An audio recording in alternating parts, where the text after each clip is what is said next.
I haven't spoke about this. I have to navigate now the image of a viral music video and being a federal officer on the job. March 6th, the music video went viral. February 6th of 2025 is when I put it out on WorldStar. Things happen, you hire a SVU detective that you didn't know was a detective at the time of the video shoot. I mean, it was everywhere. It was like the talk of New York. I had like this spiral where I just felt like giving up on life. Something I ran after and sought for so many years actually comes to me, but it's not for me. And it comes at a time in my life where I can't capitalize off of it. Mounting situations on top of that music video made me, put me in a depression. I applied for Homeland Security. When I was discouraged from New York City Police Department and my experience there, I'm like, nobody's gonna wanna hire me.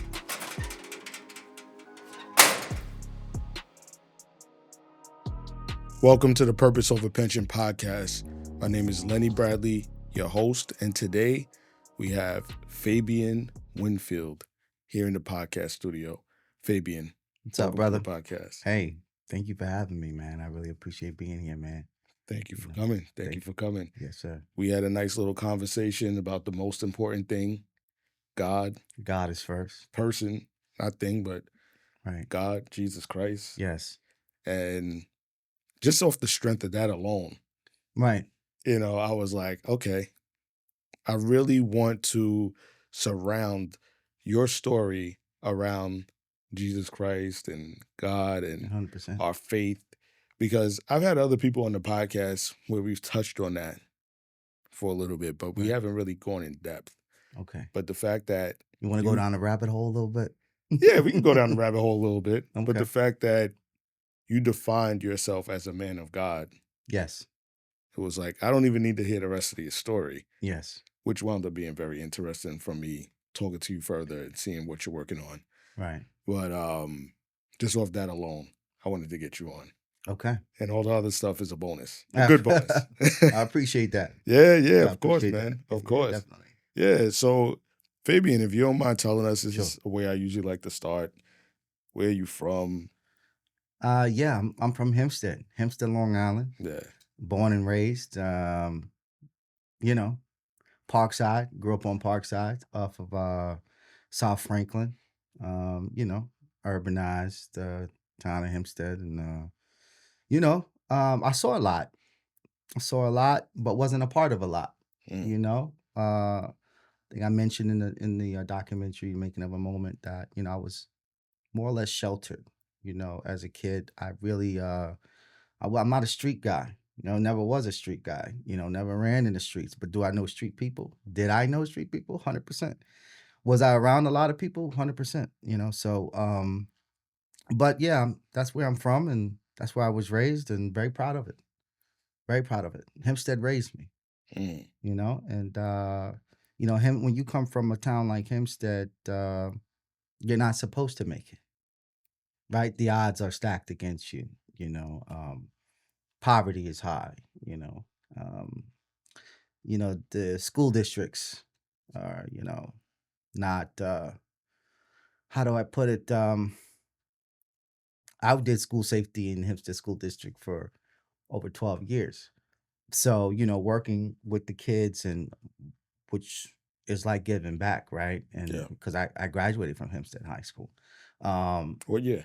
2002. 2002. Yeah, I think 2002. Okay. Yeah, 2002. I graduated Hempstead High School. Because my son was born in 2004. So it's 2 years apart from there. But I saw a lot of stuff while I was working at the schools, and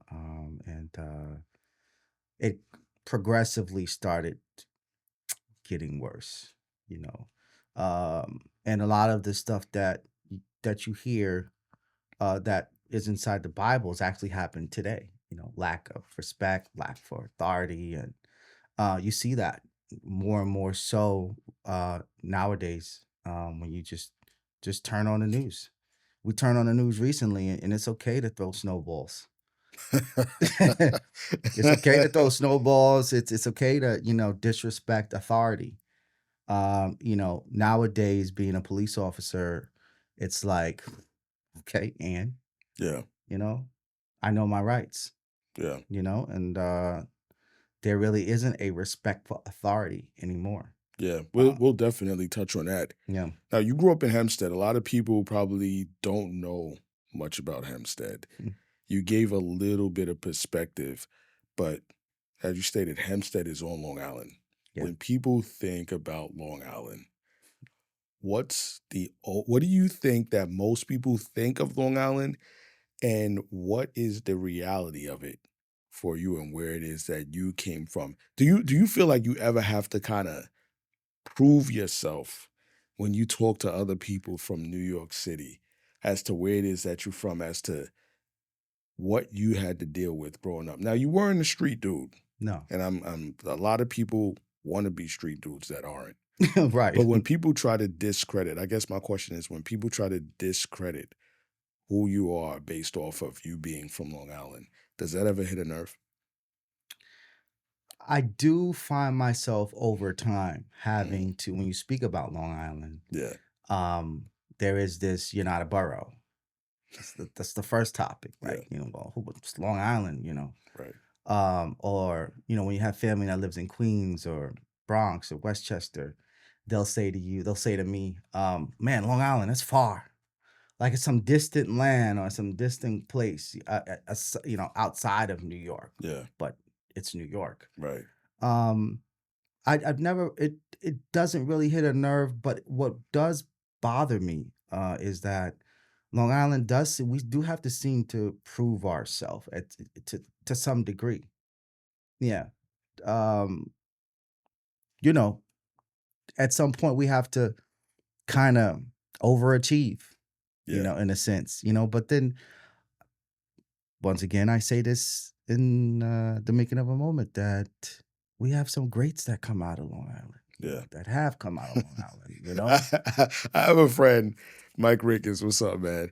He was like, I remember one time he said something. I was saying something about Long Island, and I was like, yeah, but this person is from Long Island and that person is from Long. He was like, yo, why everybody from Long Island always has to say this person is from here and that person is from here? And I feel like sometimes, like in the past, I don't do it anymore, but I felt like I had to kind of overcompensate. Yeah, you And talk have to. about Yeah, we got to stack the names up so they know yeah. Long Island is where it's at, man. Long Island it used to be the hub, man, for hip hop. Not just A lot of Queens. greats that came from Long Yeah, Island. 100%. Yeah, Yeah. yeah, Suffolk County, Amityville, Brentwood. yep. Uh, Eric Sermon, and Keith Murray, and all those guys. Chuck D, Rakim. Rakim, uh, even Redman for a little bit. Oh yeah, Yeah, man. She hear the stories. Busta Rhymes. Hmm. Yeah, Uniondale. Yeah, But when you go to Brooklyn at a young age, that's all it's Brooklyn. That's all you hear. yeah, You don't really hear You don't really hear him talk about Long Island a yeah. lot. Because Long Island has this. All people from Long Island are soft. Well, okay. Well, That's how everybody wants to depict it. And I feel like people from the city. Listen, I get it from the city. The city is tough, especially right. Bronx, Brooklyn, certain areas of Queens. I mean, the problem is, or the thing that people fail to realize is that there's a hood everywhere. Yeah. And I remember a friend of mine, he said, yo, it doesn't matter where you're from. There's always going to be that one person or that group of people that just don't care. It doesn't matter. Like you It's step true. into the wrong spot, they're going to twist you up. It doesn't matter if you're from Brooklyn. It I doesn't mean, matter if you're Hempstead's from the like that. Bronx. Hempstead's like that. You go in the wrong places in Hempstead, you're gonna get robbed, man. Yeah. 100%. Right. Don't go to Terrace, walking on Terrace, and act like you from the 100 block, because Yeah. it ain't gonna happen. For people that don't know, what is Terrace? Terrace Ave, 100 block. Terrace, Terrace is just a rough part of Hempstead, man. Yeah. You got Terrace, you got Parkside, you got the Heights, Midway. Well, Terrace has the projects, right? Terrace has the projects. Yeah. Well, that's all Terrace Ave is really, Yeah, like strip. a strip of projects, Yeah. apartment buildings. short strip too. It's not even nothing crazy. But, it's like its own world. Terrace is its own world. It is. Yeah, It really it's is. literally you walk in there, you walk on that block, and it's like in the summertime, it's like somebody, you better know somebody. Yeah. It better be a family member over there, something, Right. But yeah, you have parts like that along. Yeah. So how, with you growing up in Hempstead, a tough area, how did you manage to stay out of trouble? My family, just being brought up a certain way, Hmm. and you're not, when you're sheltered and you're not out there like in the streets like that, it's kind of like, homeschool, church, homeschool, church, homeschool, church, and then, as I got older is when I, was on my own, I was able to kind of really move around, Hmm. how I move around at the time, but growing up, yeah, I stayed out of trouble that way, and just having good, good, good morals, good direction from my family, Okay. and mom, dad, and two-family household. Just kind of like it goes a long way. Yeah. Because there's a lot of children, a lot of kids that brought up in Hempstead, they don't have a two-family home, That's right. and they don't have fathers. Yeah. Okay, that's very important. Because when I worked in the Hempstead School District doing school safety, um, and I was on the elementary level with those kids, they look up to you because they don't have that extra parent inside the home. And even though I wasn't in the capacity of a teacher, you were still an authoritative figure that these children looked up to, Sure. that ran up to you when when the mothers dropped them off at the door and Mr. Winfield, and they grab you by the waist and good morning. You get that every single day. It's got to be so fulfilling. It is, Yeah. and yeah, I mean, it's an amazing feeling, Yeah. and working with the kids, the babies at that on the elementary level, really helps you really understand the two-family household Dynamic. dynamic, Yeah. and in a town like Hempstead. Yeah. So yeah, That's 100%. beautiful. So you went to Hempstead High School. Yeah. Became school safety. Yeah. Did that for 12 years. Yeah. Right. Yeah. Where did you pivot to from there? Like what growing up in Hempstead, did that have, even though you stayed out of trouble, you still were around some people that probably were in and out of the streets, right? No, No? Good. That's nope, great. not at all. That's great. You know, um, I mean, I had a cousin who was in the street, Mhm. and was a street dude, and you know, I watched him in and out. He always gave me good advice about not wanting to be like him, Yeah. and always gave good advice to keep doing what I was doing, So, but nah, never really hung around people like that at all. I Okay. was kind of like on my own vibration. Yeah. Was in my own lane, had my own thing I was doing, and I've always was like that. I'm in my own world. What'd your parents do for a living? Um, my mom was a stay-at-home mom for a while. My father was always the go-getter. You know, rarely saw him. You saw him like when it's at 8 o'clock at night. You like this. You open up your eye, the door's opening up, and that's dad coming in to change to go to another job. Mm. And he did security for a while. He did all types of security supervisor, those $8 an hour jobs, man, and stacking those up and Wow. just trying to make ends meet. Yeah, I Yeah. grew up watching that. Right. But before my father was doing that, he owned his own business called Winfield Services, which was a security company where he had uniforms and security guards, and it was a cleaning business. Okay. And he scaled it up pretty well, built it up from the ground up, and you know, uh, things didn't quite work out the way he wanted to eventually on that end, and he he went back to school. And when he went back to school, he said to my mom, "You need to go back to school too." Mm. So I watched both my parents go back to school later in their life. They did this pivot, and associate's degree, bachelor's degree, master's degree, second master's degree. They became educators. Okay. So my mom became a teacher. My father became a teacher. They both got their licenses. And I watched them with this climb. Mm. And we didn't grow up with that climb because by the time they got to that climb, we grew up with the food stamps and the that struggle period that they went through. And they understood that. And they understood that, hey, we got 4 kids here, man. We got to figure 4, this out. okay. Right? Brother, 2 sisters. And then I lost a sister around that time too. So my mom was going through a lot. Mm. Yeah, they just changed it, changed it up. They did. And I was like, had front row seats to this. I might not have understood it, but I had front row seats to it. Got you. Like I said, they became educators, and they then pursued their licenses for building administration. My mom became a principal. Father became a principal.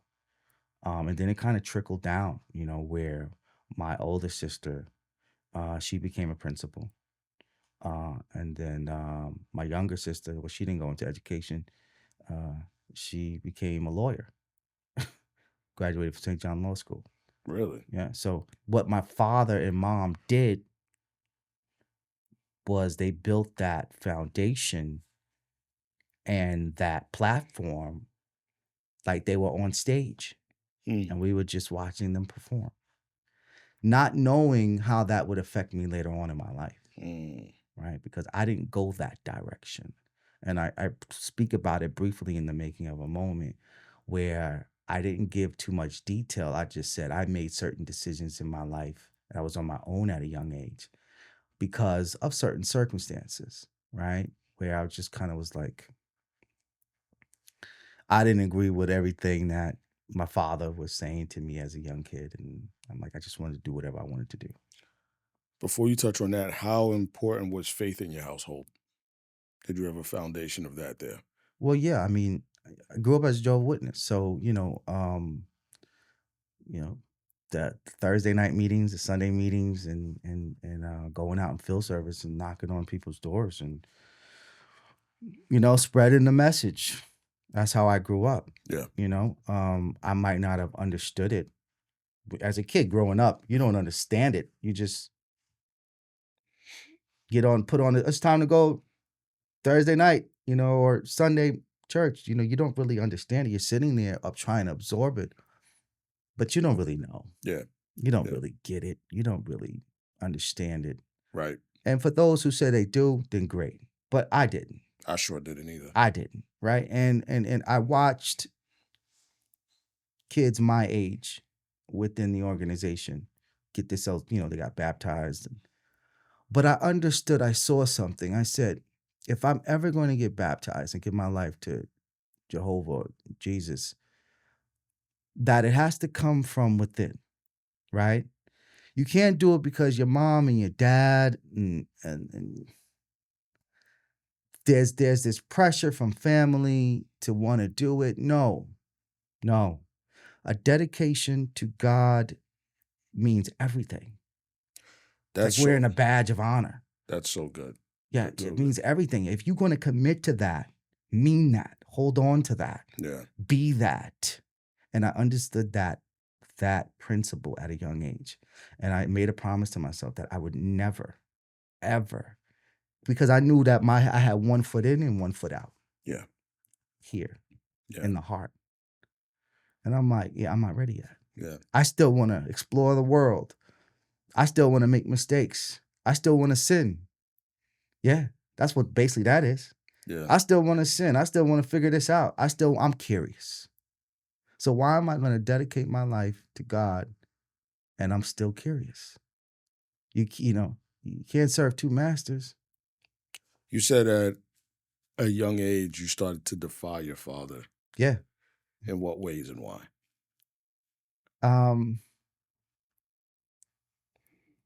Like he had done right by you, right? He kept you out of trouble.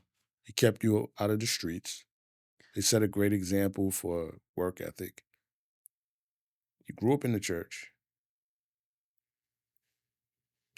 Well, my father was a very authoritative figure. I'll say that much. And he was hard because I think he was hard on us because he understood he grew up a certain way. Yeah. And in retrospect, when I look back at everything, I think now I see clearly. At that time, when you're young, you don't really see clearly. You think you're just being hard on me because whatever the case is. Back then, I just thought that he just didn't want us to go anywhere. He just didn't want us to do anything. He just wanted us in the house all the time. I didn't have any freedom, so I sought my freedom. I fought for my freedom. I fought my way out. No, I'm going out. No, I'm doing this. Yeah. So there was that friction that started to become. I kept hitting heads with my father about what I wanted to do. Yeah. My father said, "Okay, that's what you want to do. There's the door." What age was this? 16. 16. And it was starting to get a little nasty. It was getting nasty. And I went to go stay with my father's mother, my grandmother. Mm-hmm. And she taught me a different side of things. Okay. Old school, I thought, fine, I'm packing up my bags, I'm going. I thought that was my free ticket. Get to my grandmother's house. I'm sleeping on the couch. No room, no nothing. Where did your grandmother live? She lives in Rockville Center. Okay. Long Island. Yeah. And I get there and it was a wake-up call.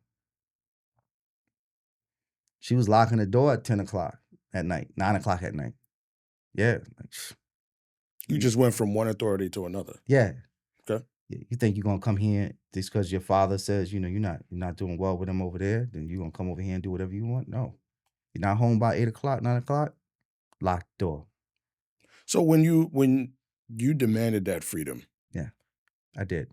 what I was nasty about it too. What did you do? Like what did that freedom look like for you? Did that look like hanging out in the streets? Did that look like Yeah, I finally got to taste it. Finally. Yeah. I get to smoke weed. I get to smoke cigarettes. I get to be with women. I get to hang out late at night. I get to do all the things I couldn't do. Yeah. Yeah. I get to have sex. I get to, can't nobody, I'm a man now. And it came with a cost. Came with a cost. Oh, of course. What was that cost? Time. Wasted time. And time could either be your friend or your enemy. That's right. So you're 16, you're living with your grandmother. She's locking the door at 10 o'clock. Had to be to sleep by what, 9? Yeah. Yeah. Yeah. How did that work out for you? Well, couple of train station nights and benches and just kind of like, I remember one night, man, she did that to me, man. I'm walking to the Rockville Center train station. And I'm like, dang, man, this lady crazy, man. And at the time, my brother had his own apartment. And I'm texting him like, yo, you got to let me stay with you because I can't stay with grandma. And then I actually had to text my father. I'm like, I can't stay with grandma anymore. Like, at least let me stay with my brother because my mom and dad, they had an apartment in Rockville Center that we were living in, but they gave the lease over to my brother and my sister. Okay. Because they were in school and they had moved out east and got their first house built, and they thought it was just going to be a good platform for my sister and my brother to succeed. Okay. As far as like in school and not traveling back and forth from Nassau to Suffolk to go to school and stuff like that. So I knew that I could stay there. Eventually I was able to stay there. With your brother? Yes. Okay. And what train stations were you sleeping at? Rockville Center. It was mainly Rockville Center. Yeah? Yeah, man. Rockville Center. And then when I had a friend that his name was Troy, if Troy's ever watching something like this, right? He taught me, how to ride the subways, man. A, B, C. I mean, every letter you could imagine. 1, 2, 3, Uptown, Harlem, Yeah. 125, 241st, Bronx. And when I couldn't get in the house, I was just kind of up and down. I was in Harlem. I was everywhere. Sleeping on the trains. Yeah. Yeah, just kind of like getting into stuff and just not sleeping, getting into stuff. And that stuff I don't even talk about. I can talk about that in the making of a moment. You said you don't talk Yeah, I about don't talk about that in the making of a moment. Why not?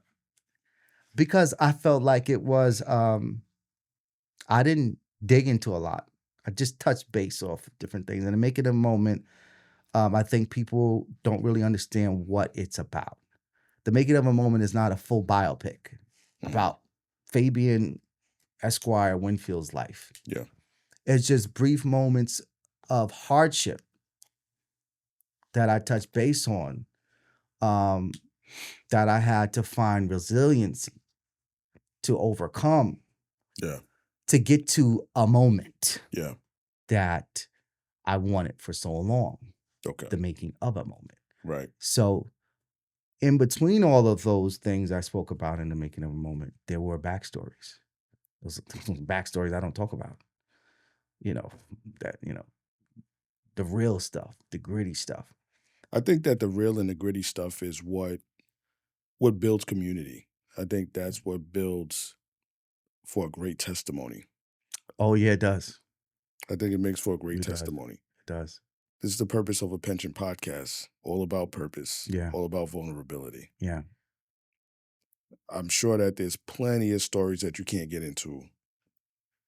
But is there anything that may stand out to you that may help somebody that's listening to this podcast avoid what it is that you may have had to go through? That you may have not shared yet?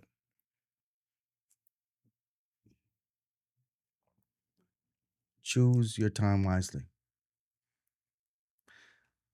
Recently, my brother graduated from academy, federal law enforcement training, and my brother watched me graduate, and he's up in age. He's like 39 years old, and he's working these retail jobs and sales jobs. And one day I said, my brother said, "Yeah, man, I want to do what you're doing." Yeah. So put in the application.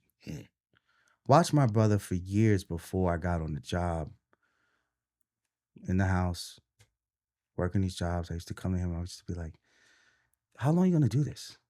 You ever think about, where you're going to be at 60, 70? You still want to work? You still want to, what's the trajectory?" Yeah. The point I'm trying to get at is that my brother got through the process. Sure. Went down, did the training, 6 months, done, back, in Georgia, new career, new life, changed his life in a year. Boom. Just like that. Just like that. And my brother said to me one day, he said, "Man," when he came back, he said, "You were right. What we do with our time really matters." Yeah. Now I can compare that to the making of a moment. When my music video went viral last year, March. Coming up, March, right? We're in March. No, we are in March, right? So March 6th, the music video went viral. February 6th of 2025 is when I put it out on WorldStar. Yeah. So March to March, right? Video goes viral. I want to get into that too soon. Yeah. I want to get into that too soon. Unless it ties into. Yeah, it does. It does. Okay.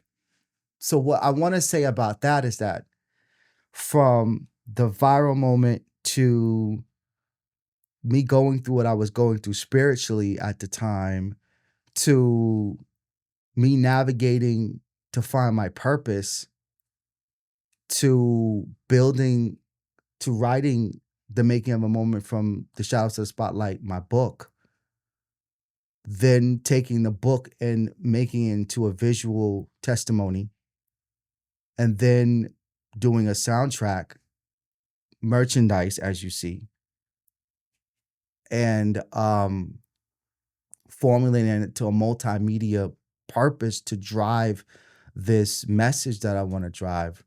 I did that in less than a year. So when I say time, if you can cut out scrolling on the internet at 12 o'clock at night, 11 o'clock at night, see, what I did was I ran into this post one night, and it said, if you could just put the phone down or just delete your apps that consume your time, there's so much stuff that you can build. Yeah. And when I did that, when I literally shut everything off and just focused on, regardless of the fact if it was going to become anything, to build something that I had a vision for and to see it all come alive, even the book manifesting and holding it in my hand, or even seeing it on Tubi or seeing it. You talking about sleepless nights. Yeah. The same sleepless nights that you would scroll on the scroll. I was busy working. Time. Yeah. But going back to you growing up and you saying that you went through things, what I was trying to get at is, is there anything or any story that you may want to share that you never shared with the world that has allowed you to become who it is that you are now, and that people listening can be inspired by? Because what you said, yeah, time is precious. One of the things that I told my wife recently is I felt like I had a dream the other day, and I felt like the dream was telling me that I don't have much time. Mm. Whatever it is that I need to get done, I need to get it done soon. Mm. I go back, we tell stories about when we're young to our kids. And every time I tell a story, I feel like that happened literally like a week ago, because time moves so quick. This does. But aside from that, is there anything that you feel like on this podcast you would like to share that you think people might be able to get value from, which you never shared before? Or if you don't feel comfortable, that's fine. But do you feel like you don't want to share it because of judgment? Do you feel like you don't No. want to share it because of... No, you know what? I do want to share this. Okay. That I believe that I have been chosen for an assignment. Okay. And I believe that the assignment is to warn and to let others know that the hour and the day of deliverance is upon us very shortly. Yeah. And that we need to get our lives together and in check with Jehovah God, whatever you call him. If you just call him God, that's fine. No. God is God. No. Because you can look at current world events. You can look all around you, and these are signs of the end. It doesn't take a rocket science to see that something's not right. We can vote as many people into office and ask for change, but the real change comes with Jesus Christ. Of course. Of course. Okay. Of course. And how did you come to this conclusion? Like, what circumstances happened with you that... I received dreams. Yeah. I received insight. I would call spiritual intel. And you got to be chosen to get that. And I asked for clarity one day. And to make it a moment, I say, I broke down one day. And I cried out. That's real. What caused you to break down? Financial situation, health. My health was stricken really bad. What happened? I took a medication that basically started shutting down. My body was kind of like shutting down, and my muscles was eating itself. Oh my goodness. Yeah. And it was a diabetic medication. I don't want to say the name, but it was a diabetic medication. And doctors really didn't know what was going on because they'd never seen that side effect with the medication before. Okay. It was like, well, wait, what? Can't be that. And imagine your body going into convulsions every other day. Yeah. in the hospital maybe twice a week. It almost felt like torture. And I was like, well, why am I going through all of this? Yeah. Yeah. Then you got the most viral video on the internet. Well, so you did school safety, right? Yeah. With you doing school safety, did you feel like you had a calling to do something in law enforcement? No. No? I mean, I've always wanted to do law enforcement, you Yeah. know, and I kept getting shut down. Why is that? What was happening when you said you kept getting shut down? What departments did you apply for? What did that process look like where they kept saying, Okay, so let's take a step back, right? So let me kind of reword it. okay, I think discouragement, because sometimes we word things a certain way, okay, and it could be, you know, well, because you just said it. You said, well, what departments, right? yeah, So I think for me, when I look back at it, I say when I was like 18, 19 years old, I took the Nassau County police test. okay, You heard what I was doing at, younger, when I was finally got my freedom, right? So I didn't really study for that exam. I right. took it, failed it. My grandfather passes away. The reason why I took it was my grandfather was a, Nassau County cop, and he knew a lot of people. Oh, so you had family on the job. Yeah. Yeah. And, my grandfather passed away. We went to the funeral. You had all these bigwigs there, and so, young man, you should take the test. We got you. I took the test, but I'm like, yeah, all right, whatever. That goes out the window. Then fast forward, you have this life-changing moment where, you look around, you see your circumstances, and you say, you know what? I had the example of my family, my mom, my dad. I went back to school. And when I did that, there was a shift. What was the life-changing moment? I remember it. I'll never forget it. I was doing school safety. I'm on the third floor of Hempstead High School. I'm yelling at these kids, go to class, go to class, go to class, up and down the stairs. Anybody know Hempstead High School? There's stairs. And I'm out of breath, angry. My throat is sore, literally sore from screaming, breaking up fights. And I sat in a chair and I said, I can't do this anymore. And I remember I said, I can't do this anymore. This is not going to be my life. Mm. And I said, I got to do something about it. And I did. That was the moment. I remember that moment clearly. I can't do this for the rest of my life. I cannot be in here yelling at kids for the rest of my life. I'm not saying nothing to those who are doing it, but that just wasn't for me. It wasn't for you. I mean, you did it for 12 years. Yeah. So you wanted to level up. Yeah. So you were burned out. Yeah. And I just wanted more for my life. Yeah. Because your purpose wasn't in being a school safety No. officer. It was a part of my journey. Your journey. Yeah, it's part of my journey. So, but yeah. Yeah. So what was your next step after that? After school safety? I did Nassau County Public Safety. Okay. And that was kind of like, oh wow, okay. I like this. This is dope. Nassau County, it's a little shield and write parking tickets and started to be like, maybe I could be in law enforcement. Yeah. And then after that level up, I applied for, Homeland Security. But I didn't think I didn't think they were gonna hire me. Why Homeland Security? I don't know. It's just one of those things that popped up.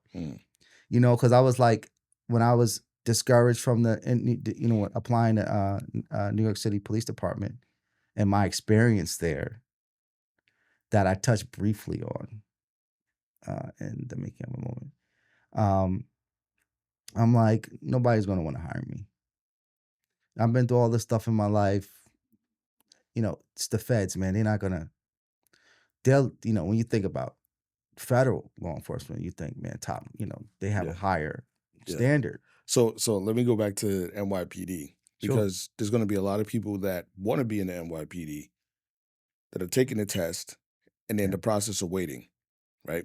So you took the test. Did you pass? I did. You passed. How did you get disqualified? What caused you to get disqualified? It was a psych. It was a psych test. Yeah. So, but I didn't know it at the time. Hmm. So, can we get into it? Because I didn't really get it. Yeah, I mean, Yeah, I didn't please really into get into it. I kind of want to clear some stuff up from the making of a moment. Please get into it. I basically say I was racially profiled, and I'm mad that I didn't say a lot in the film that I wanted to say, because I saw comments when I ran a clip of that situation with the NYPD, and comments was like, "Oh, you just wasn't qualified. Stop crying.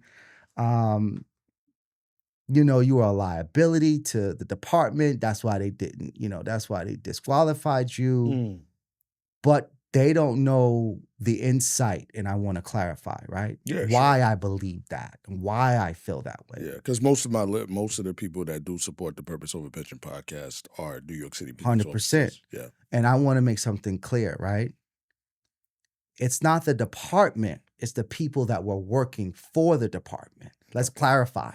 Okay. Right? So I want to clarify that. Yeah. Right? I'm not retracting anything. I'm not retracting how I feel.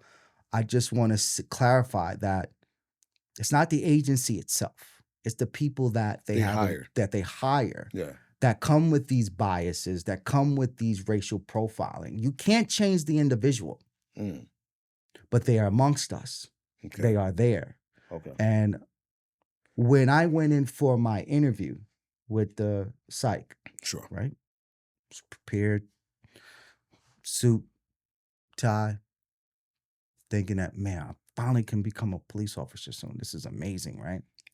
So you, at this point, you really wanted to become a police Yes. officer. What was it that flipped that switch from you being somebody that was defiant with your father, didn't like authority, but now wanted to become an authority?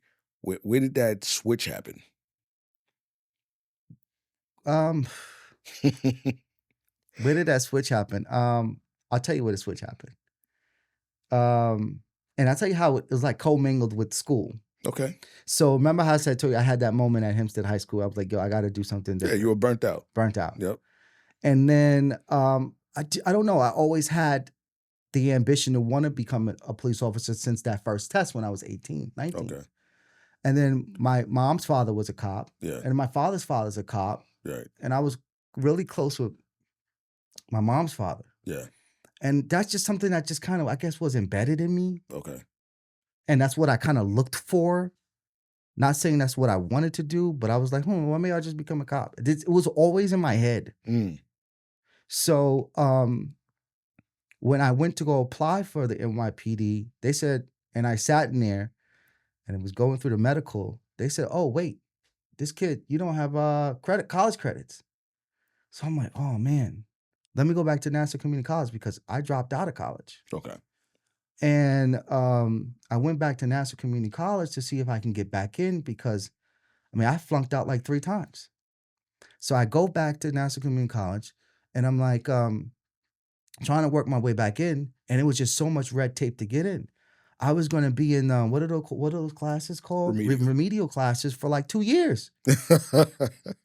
I wouldn't get no. It wouldn't be. Yeah, seriously. They literally had me banned. They literally had me banned. If you want. Yeah, they literally had me banned to like 2045 or something like it. It was crazy, and I'm like, oh man, why banned? Restricted until I complete these. The remedials. Yes. Got you. And I'm like, that's not gonna work for me. Like, I gotta get these college credits. I want this career. Yeah. So I went to Malloy in Rockville Center, private. And I took out some student loans, and they were willing to give me a fresh start. Shout out to Malloy College, man. They gave me a fresh start. I went in for criminal justice. And that's basically how my college journey started with the career journey. Where I needed the college credit. So I put myself back into school for the job. Not because I wanted to really go back to school. You wanted the credits. Gotcha. For the job. Correct.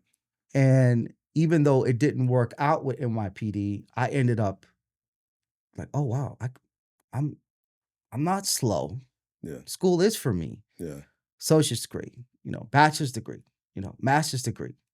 It started to become like, even though that moment happened where I didn't get the career I wanted with NYPD, I just kept excelling in my education. Excellent. Yeah. So So yeah, going back to yeah. NYPD. So let's clarify. This psych guy, he says to me,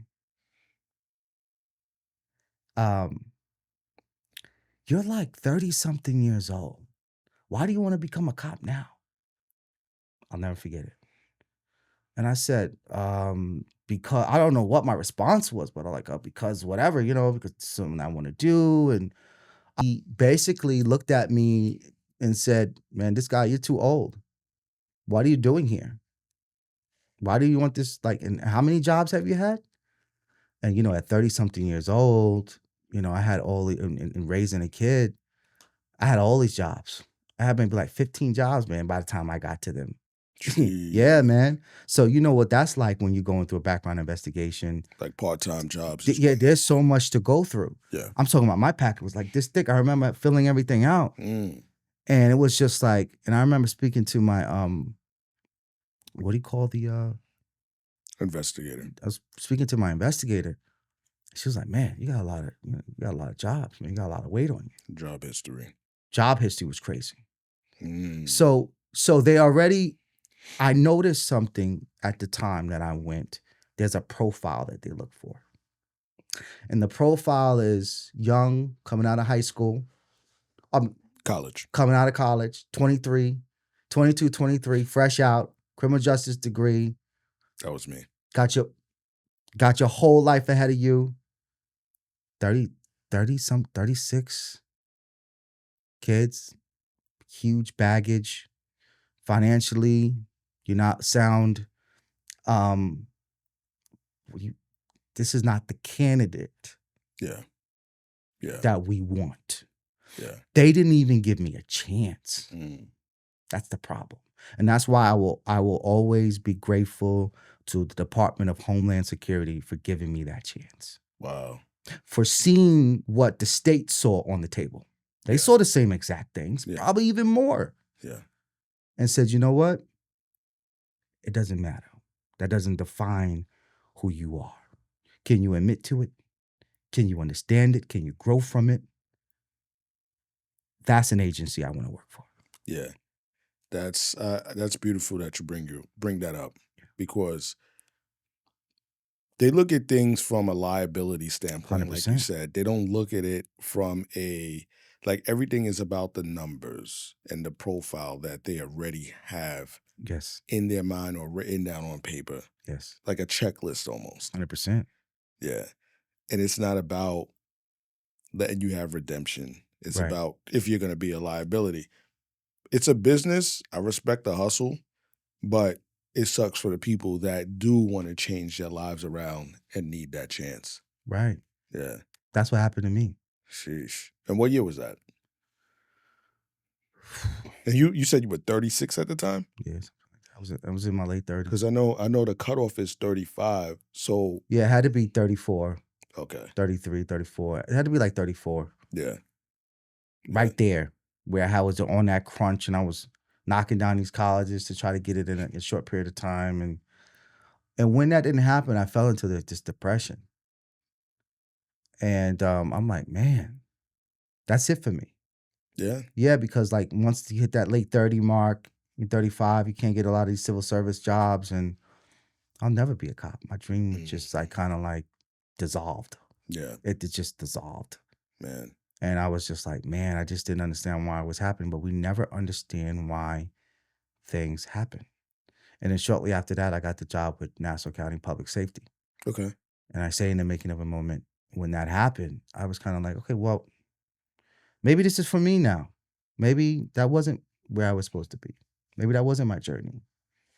And when I look at everything now, everything went exactly how it was supposed to go. Yeah. Because look where I'm at now. Right. So Homeland Security, you're working for Nassau County Public Safety. How did you transition from that to Homeland Security? Well, I finished my bachelor's degree, going on my master's. And I was actually in school to be a teacher. I talk about this too. and I saw an ad, and I saw a Homeland Security ad for Border Patrol or something like that, and I went and applied. But I'm like, why are you doing that? Then I saw the age cutoff. I'm like, oh, I could do that.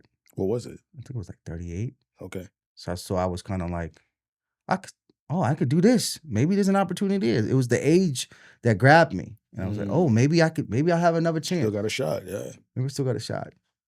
And so I applied for it, and the rest is history. How did that process look compared to NYPD? Background check, all those other things that NYPD disqualified you from. Yeah.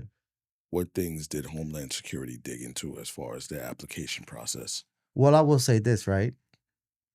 From that point with NYPD application process, yeah, and Homeland Security process was 10 years. It's 10 years. I think it's about 10 years. Around 10 years. It's a 10-year gap, right? Where I had enough time to rebuild my credit. I had enough time to change a lot of things in my life that financially. I held 2 jobs for a long period of time. So by the time Homeland Security looked at Phabian Winfield, it wasn't the same Phabian Winfield with a newborn baby, financially a wreck, instability. There was a change there. So let me just, maybe I'm missing something. You said that NYPD rejected you when you were about, I think it's in the 20s. No. So again, let's correct that, right? Because I know there was a huge gap. Yeah. I don't know the gap. I don't know. I think the gap, there was a huge gap, but I can't remember. Okay. Yeah. I would have to pull open my phone, but there's a gap. Okay. I don't know if it's 5-year gap, but there was enough time in that time period for the situation to look different on paper. Okay. And yeah, there was a gap. So you were able to clean things up. You 100%. Get your credit on point. They were able to see the redemption element. Yes, they saw the redemption. They saw that you. When's the last time you was in trouble? When the last time was this? When the last time was that? Right. Oh wow, man. I remember my investigator said, "Man, you're in school full time, and have 2 full-time jobs. How do you handle that stress? And you have great credit." 2 full-time jobs. Yeah, I had 2 full-time jobs. Yeah. And I was in school full-time, taking 5 classes. You were doing the public safety with Nassau. What was the other? School safety, 7 to 4. Public safety, 4 to 12. And I was staying up while I was at these jobs doing papers. I was multitasking, my behind off. And I was grinding, and I grinded. I was in school for 8 years, rebuilding my life. And doing those 2 jobs just to financially stay afloat in Long Island. What did the psych test look like for Homeland Security? There isn't a psych.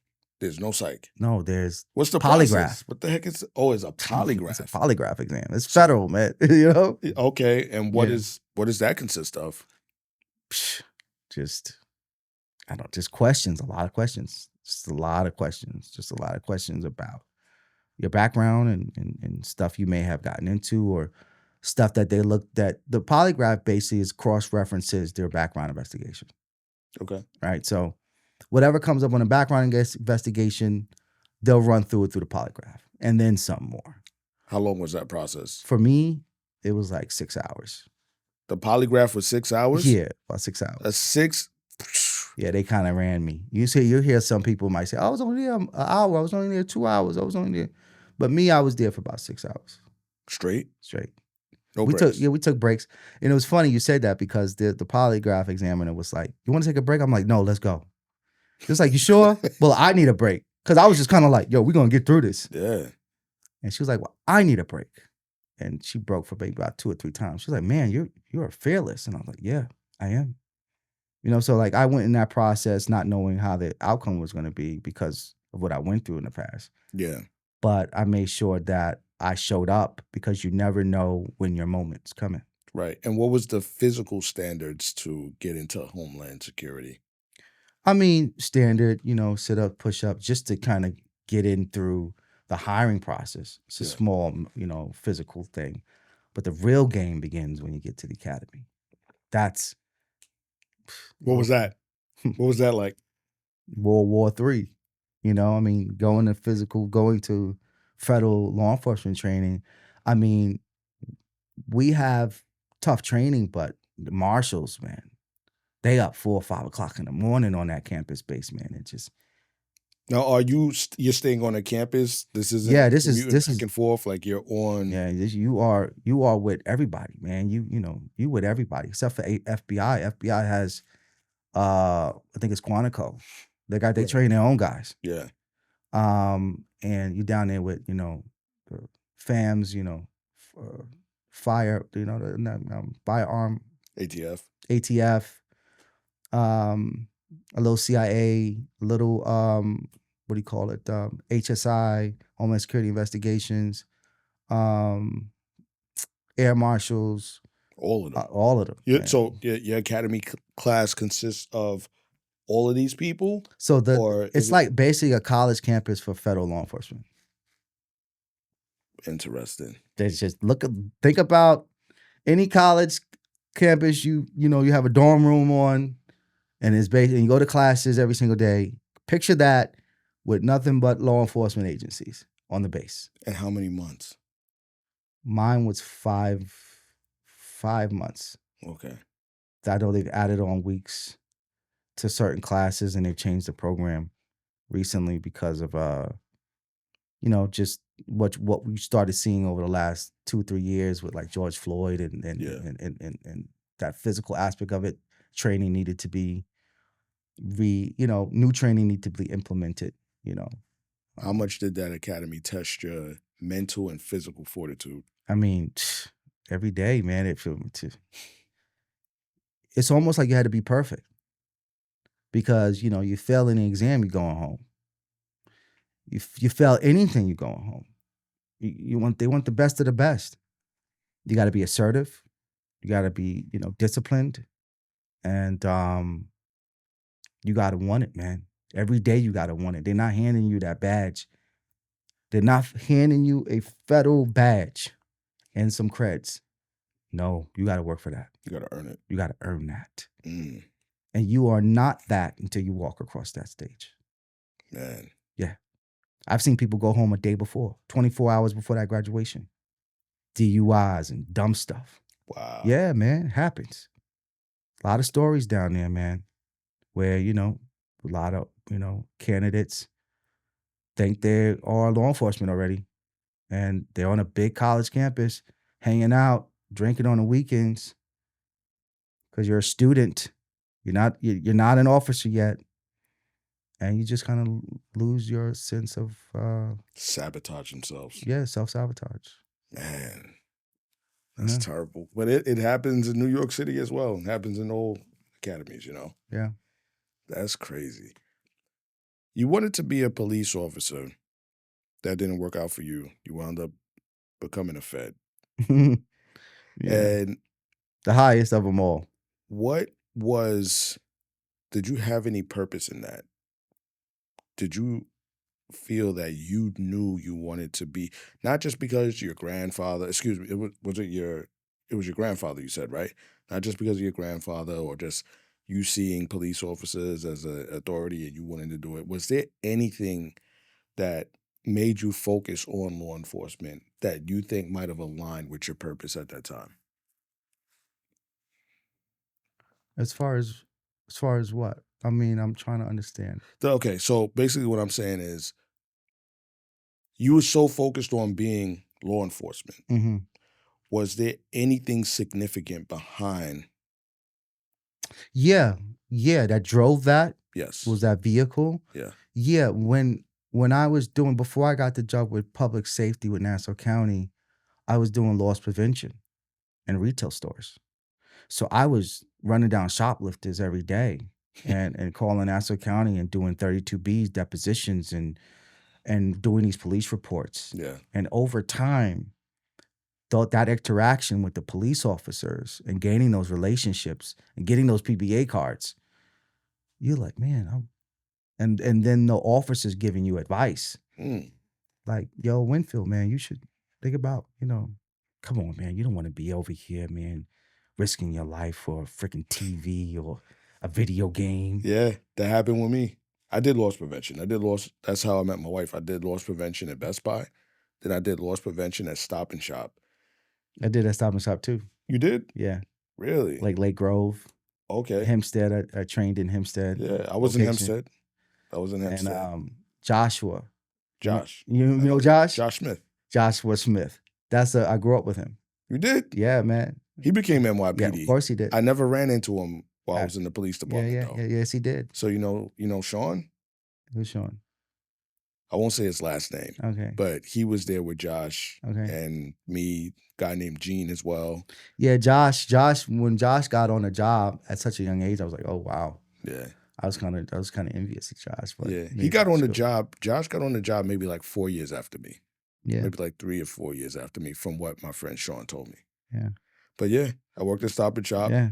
And crazy enough, never got into any fights in Hempstead, never got into any fights in Freeport. I got into one fight in Woodbury, which is a very affluent area, and I injured my knee.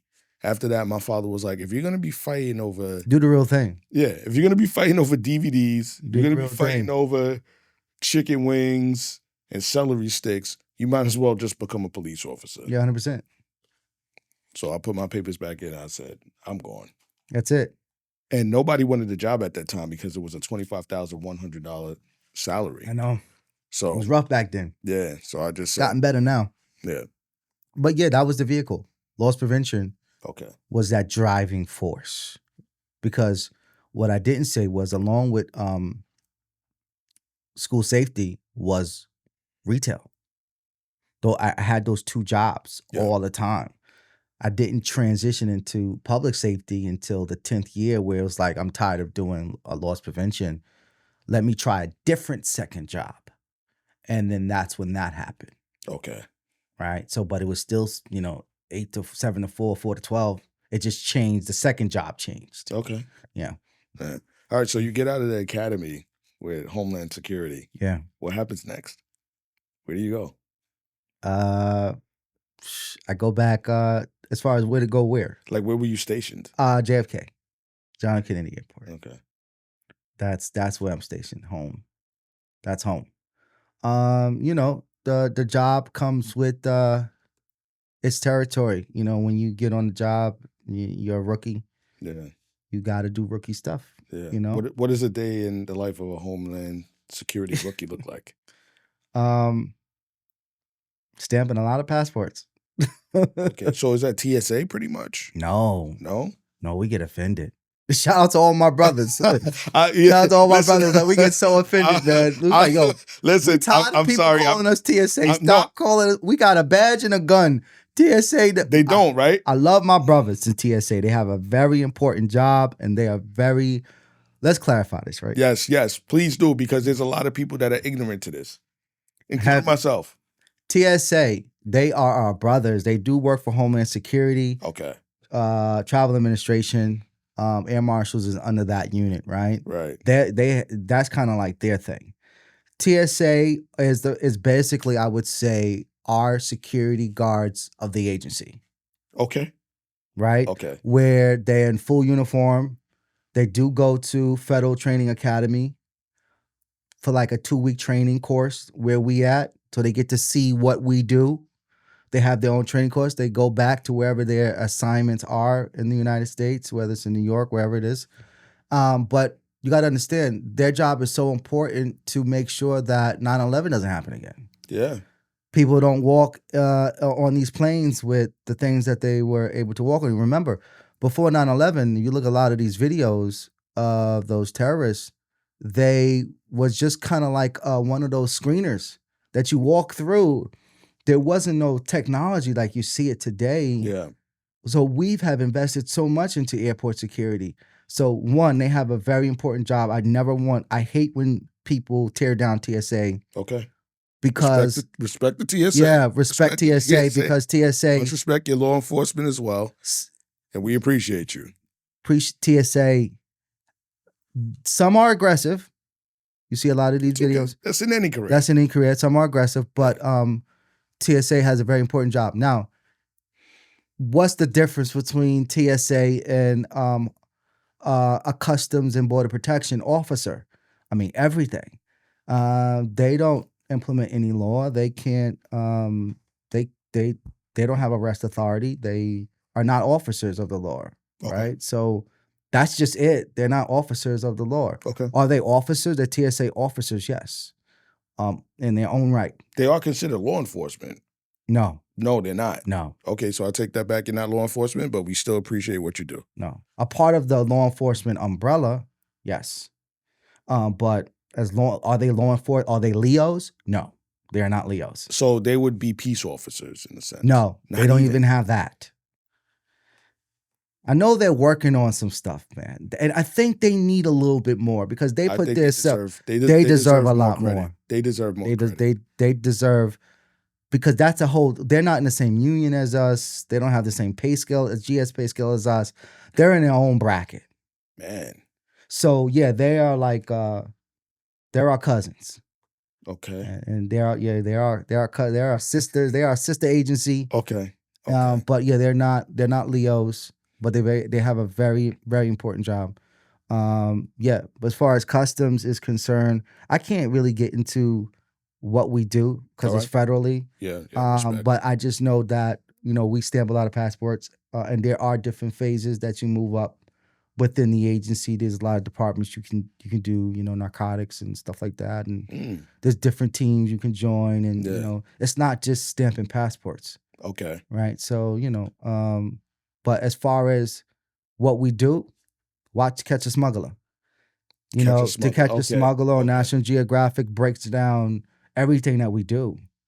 It shows our day in life of what Homeland Security, what U.S. Custom and Border Protection officers do. Got you. Yeah, and that has been greenlit for the agency to watch, for people in the whole wide world to watch. Okay. So this way they can't say Phabian Esquire Winfield. Put it out there. Put it out there that this is no. Go watch Catch a Smuggler, and you'll get all the answers to your questions in the Catch a Smuggler. Appreciate that. Yeah, 100%. All right. I actually shot with the Catch a Smuggler. Oh, you did? You have an episode with you in it? But they never released it. They never released it. I shot with them like for a whole month. What'd you catch? I caught some stuff. Yeah? Yeah, I thought it was entertaining, man. Cold stops I got. I got some interesting stuff. If they ever release it, that would be a good thing. That'd be great. But you can't say because they haven't released it of 100%. Yeah, you sign something. Yeah, that makes sense. You sign off on shooting with the show and stuff like that. Copy. Because if you would have released it on the podcast and then they would have showed us like you already disclosed. No bueno. Yeah. Yeah. But it's been like maybe over a year since I shot with them. Okay. What do your hours look like? How's your quality of life? Good. I mean, it's all what you make it. Mm-hmm. If you want to do your 8-hour shift or do your rotation, whether it's 3 days, 4 on, or 4 days on and 3 days off, make it however you want to make it. So that's an option for you guys, 3 days, 4 off. All depends. There's bids. Okay. You bid for your schedules and different rotations, and whatever you get, that's what you work every year. How does that work? Is it based off of seniority? Yes. Yeah, 100%. Okay. How many years have you been on the job? Yeah. March 23rd is going to be 4 years. Good for you. Yeah. Benefits are good. I can't complain. But the government shutdown is really this partial government shutdown that we're in. TSA workers are affected right now. We tend to be affected every time there's a shutdown. I think that's the only downside to being in federal law enforcement or just a federal job. A federal job, that's the downside. Yeah. Anybody that would like to be in Homeland Security, what advice would you have for them? If you are going to pursue that career, be ready mentally and physically a year before you even apply for the job. Why is that? Because the hiring process All depend on what your age and just whatever your profile is, whether 23, 24, maybe one job, that can happen for you maybe in 6 months. Some people who gotten jobs on them, they got a little age on them, background investigation a little bit longer, maybe that might take a year and a half. But I always tell people to prepare themselves physically for the job while that application process is going through. Is that more so for the job itself or for the academy? The academy. The academy. Yeah, because you don't go down there thinking that you got it when you get there. Ooh. Because you're going to be sadly mistaken. Really? They can't whip a person in shape in 5 to 6 months that hasn't been in shape for 15 years. You understand? Yes. Makes plenty of sense. No. It doesn't work that way. Yeah. You can't expect to make it and you never worked out in your life. Okay. Oh, they're going to do it for me. They're going to figure it out for me. I'm going to just turn my own life in. around. Yeah. Nope. Doesn't work that way. No. No. So how does it work when it comes down to, like, ICE? Is that a division of Homeland Security? 100%. It's just the agency. Do you have to apply to become ICE? So what you do, you're not under ICE. Like, what's your division considered? U.S. Customs and Border Protection. U.S. Customs and Border Protection. You have ICE. You have U.S. Customs and Border Protection. Got you. You have Border Patrol. You have HSI. HSI is Homeland and Security Investigations. All that's under the umbrella of Homeland Security. Gotcha. All those agencies I just named. Okay. The problem is with what's going on in the news, people think that ICE is all of those. Gotcha. The misperception is, oh, he's ICE, they're ICE, HSI is ICE, this one, everybody's ICE now. Yeah. Everybody's locking people up now. Right. So everybody's doing raids now. Yeah.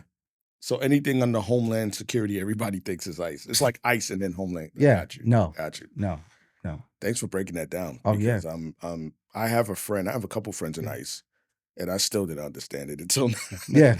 Well, most people don't. And, unfortunately, the new media, social media, and whatever they tell you, that's supposed to be factual. Yeah. And it's not. It's not. Like, I'm a huge advocate for clarity on that type of stuff. Yeah. So with you being in Homeland Security, is it everything that you thought it would be? I never thought of it being any way before, because I really didn't, I didn't have federal law enforcement on my radar. So it wasn't like I had this assumption of what it was before I got on the job. Okay, so while you were in the academy, obviously you get some tidbits of what you think. This stuff you can edit, right? Yeah. Oh, God. Absolutely. It was. I thought I was sitting on my wallet the whole time. That thing was hurting my. You good? Yeah. You need to stand up and stretch anything? No, we good. Okay, what moment is that? At 1 minute 14. All right. Yeah, I'll edit that out. No, I like the way it's flowing right now, by the way, also, because we get into the law enforcement element and people love it. So, yeah, while you're in the academy, obviously, like, but being in the New York City Police Academy, you have all these tales that the instructors talk about. You have people that come in that have experience already. And, oh, yeah, when you get out to the streets and you go to this precinct and you go to that precinct, this is what it's like and this is what I've been doing. Right. Was there a lot of that when you were at the academy there to kind of give you somewhat of a precursor to what the job may be like, where you might have said, this sounds cool, or I don't know if I chose the right career? No, none of that. Neither one in any regards? No, it was more or less like, you want this $100,000 job, right? Move it. That's what we heard every day, like, you want this job, you want this career, right? Yeah. Work for it. Okay. That ain't gonna cut it, so. Right. But when you come back home from your training and a year goes by and you start to think about those experiences with your fellow classmates, you start to miss it a little bit. You miss that camaraderie and those experiences that you had, those moments there that you guys had to work together, and when you leave, some people are shipped across the country. Like the people that you gain relations with those 5 years. Those 5 months. Those 5 months, yeah. Some went to California, some went to Texas, some in New York with you, and Man. some's in Miami, and some people was in Puerto Rico. You know, you get shipped all out, and then you don't see each other again. If you wanted to relocate, You can. you can. Yes. It's a That's process, though. It's based off of seniority as well, or openings and what's available. Seniority, and then lateral transfers are like, seniority based. Okay. Yeah. I think that's It's like really body for body.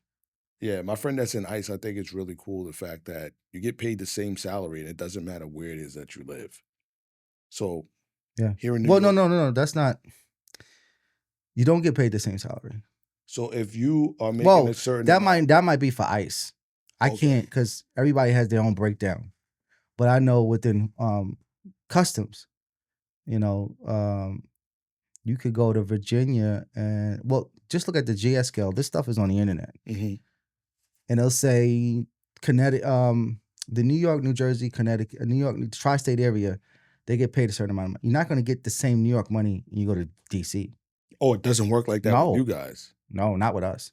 Oh shoot. Okay. You go to Virginia, you go to Florida, and that market, you'll see GS12, but in that market, it'll say 60,000. You might lose 20 grand. You might lose 50, all based upon that cost of living in those areas. They ain't gonna give you $150,000 of New York money and put you in Oklahoma, where like you can get $1 million. It evens out, balances itself out. Okay. So from what I remember, I could be wrong. I think he said for him, it doesn't matter where he goes in the position that he's in. He could take that New York money that he was making here, and now he's over in Texas and he's chilling. Well, God bless him. Shoot. Yeah, because I remember there's not really much traveling involved in your capacity, right? There's a lot of traveling involved. Oh, there is. Well, not like for me, if you're selected, meaning like there's so many opportunities, like, like the military, they call it TDYs, right? Temporary duty assignments. So we have the same type of lingo, where it's like you get a temporary duty assignment to go to the border, go to Texas, you can go to Puerto Rico, you go to Dubai, you can go to Salvador, you can go to China, wherever we have something going on, the United States has their hand in everything, when it comes to trade and immigration and embassies and stuff like that. And it's so rewarding. You can be anywhere you want. You can be Aruba, Dubai, like I said. Yeah, man. Yeah, we got places everywhere you can go. Have you ever thought about? 100%. Yeah? Yeah. Eventually. Okay. You want to see different things and see what the agency has, but I don't know. Right now I'm just kind of on a different trajectory and seeing where my God is going to take me. Okay. With my purpose. So, love it. Yeah. Love it. How is the camaraderie? In the agency? Yeah. In your agency. I mean, it's always going to be like a high school somewhere, man. It doesn't, you're always going to have your issues within an agency. Yeah. People going to like you. People going to talk about you. You think because you wear the blue and you guys are brothers that everybody's supposed to love you, right? Your brothers are supposed to love you, right? That's what people think. Yeah, and it's not like that. It's not like that. Absolutely not. There's racism within the agencies. Let's call it what it is. It is. There's racism. It's there. I talk about it, but no, it doesn't exist. It exists. It exists. And it's disgusting. Yeah. And that's just the way it is. And you know what? It exists on both sides. It exists on both sides. There's whites that are racist against blacks. There's blacks that are racist against whites. And Hispanics. It's and there's Hispanics that's racist against blacks and whites. Yeah. When I talk about racism, I think a lot of people think that I'm just speaking about white people being racist against me, Spanish people being racist against me. No. It goes all three ways. Yeah. Or four ways if you want to include Asian people as well. Right. It's just how things work. And then there's favoritism as well, based off of race, based off of background. But then also, there's circumstances where I've had people that aren't my race that look out for me more than the people that are. Yeah. Yeah. But people only listen to a clip, they only listen to a reel, and they only listen to what it is that aligns with their agenda or their negativity. Yeah, I feel as though with my situation, imagine being, and I haven't spoke about this, and I guess this is what I'm going to bring to your show is that I have to navigate now the image of a viral music video and being a federal officer on the job. Big bosses saw that, you know, Yeah, and it's like and trust me, I'm gonna get into all of that. big bosses I'm saw gonna that. I'm And gonna get into all of that, especially with you being a Fed. You yeah, know, man. So I appreciate you talking about your career, what it is that you do, kind of the dynamic behind the scenes, and like you said, all that blue lives matter.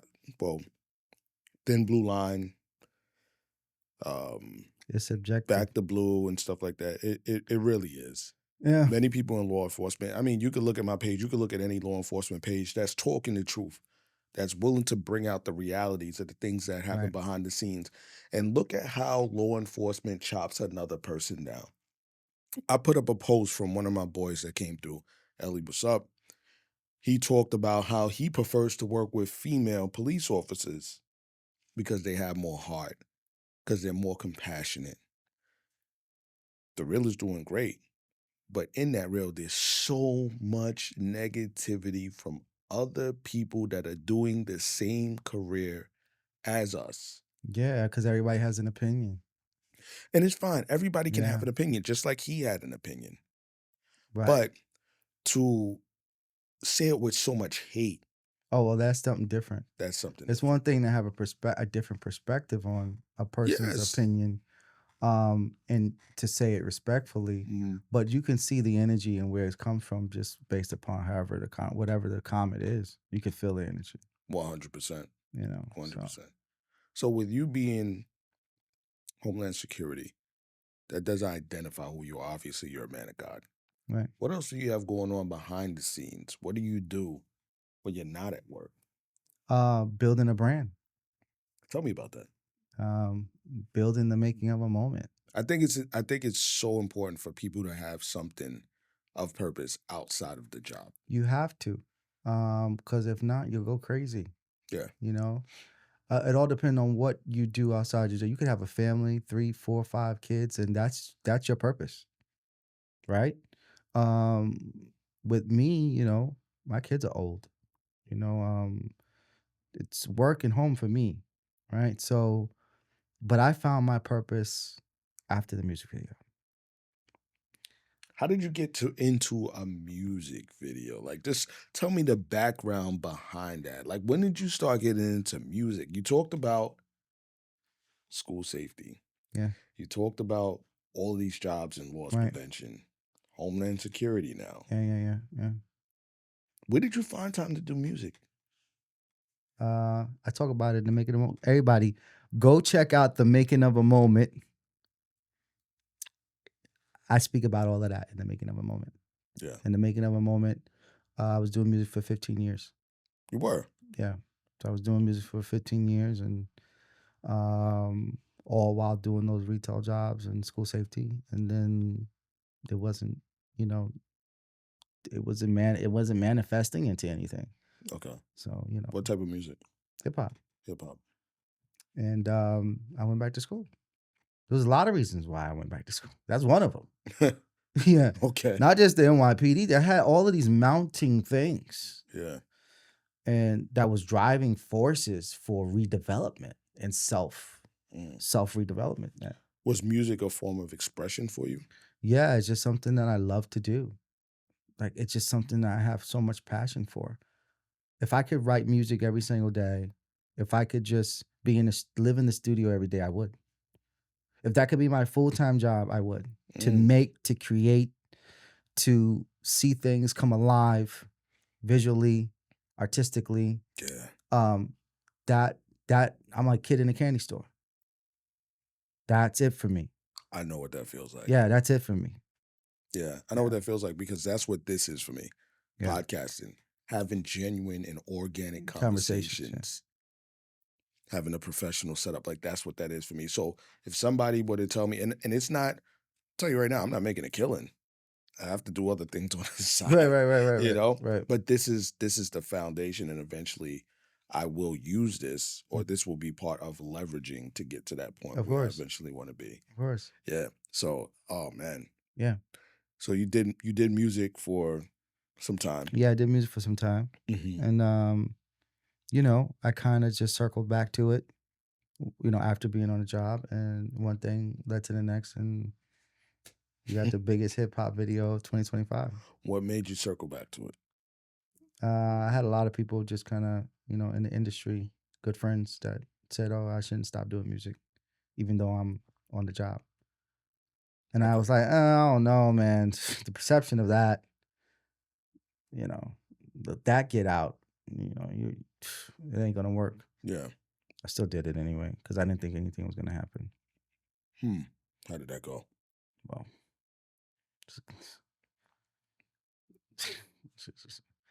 things happen, you hire a SVU detective,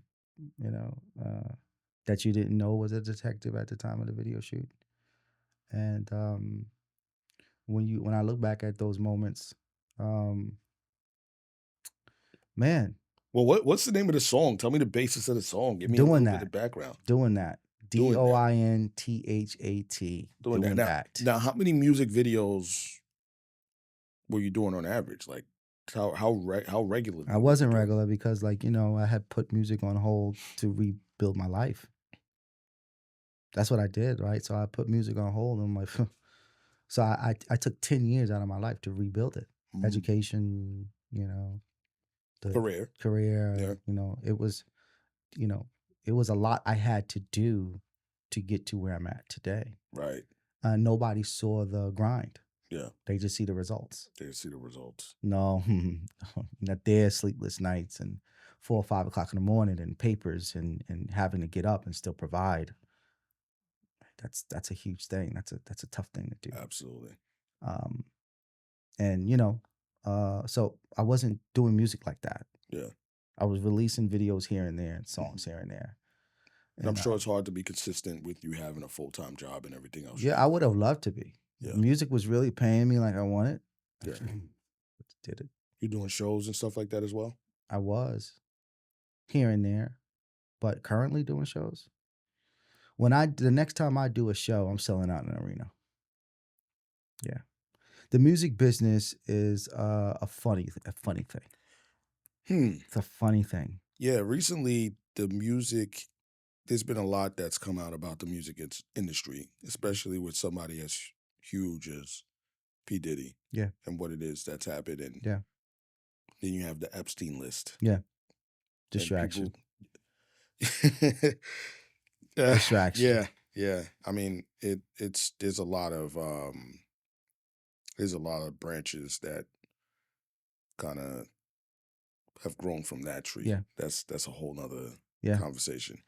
But have you seen that evil element in the music industry? Have you seen that law enforcement has its own level of control and power, but how different is that in the music industry? Because I hear that it's one of the worst industries to be in as far as the level of people that are cutthroat. Yeah. A lot of the money that is stolen from the artists. Yeah. And just the evil that's involved for and demand for power. I'm going to say this in a nutshell, right? I speak about my experiences in the music industry in my book. Okay. The Making of a Moment from the Shadows to the Spotlight. I speak about a lot of the situations that I went through as an unsigned artist and had to navigate. So I encourage every unsigned artist to really seriously read that book because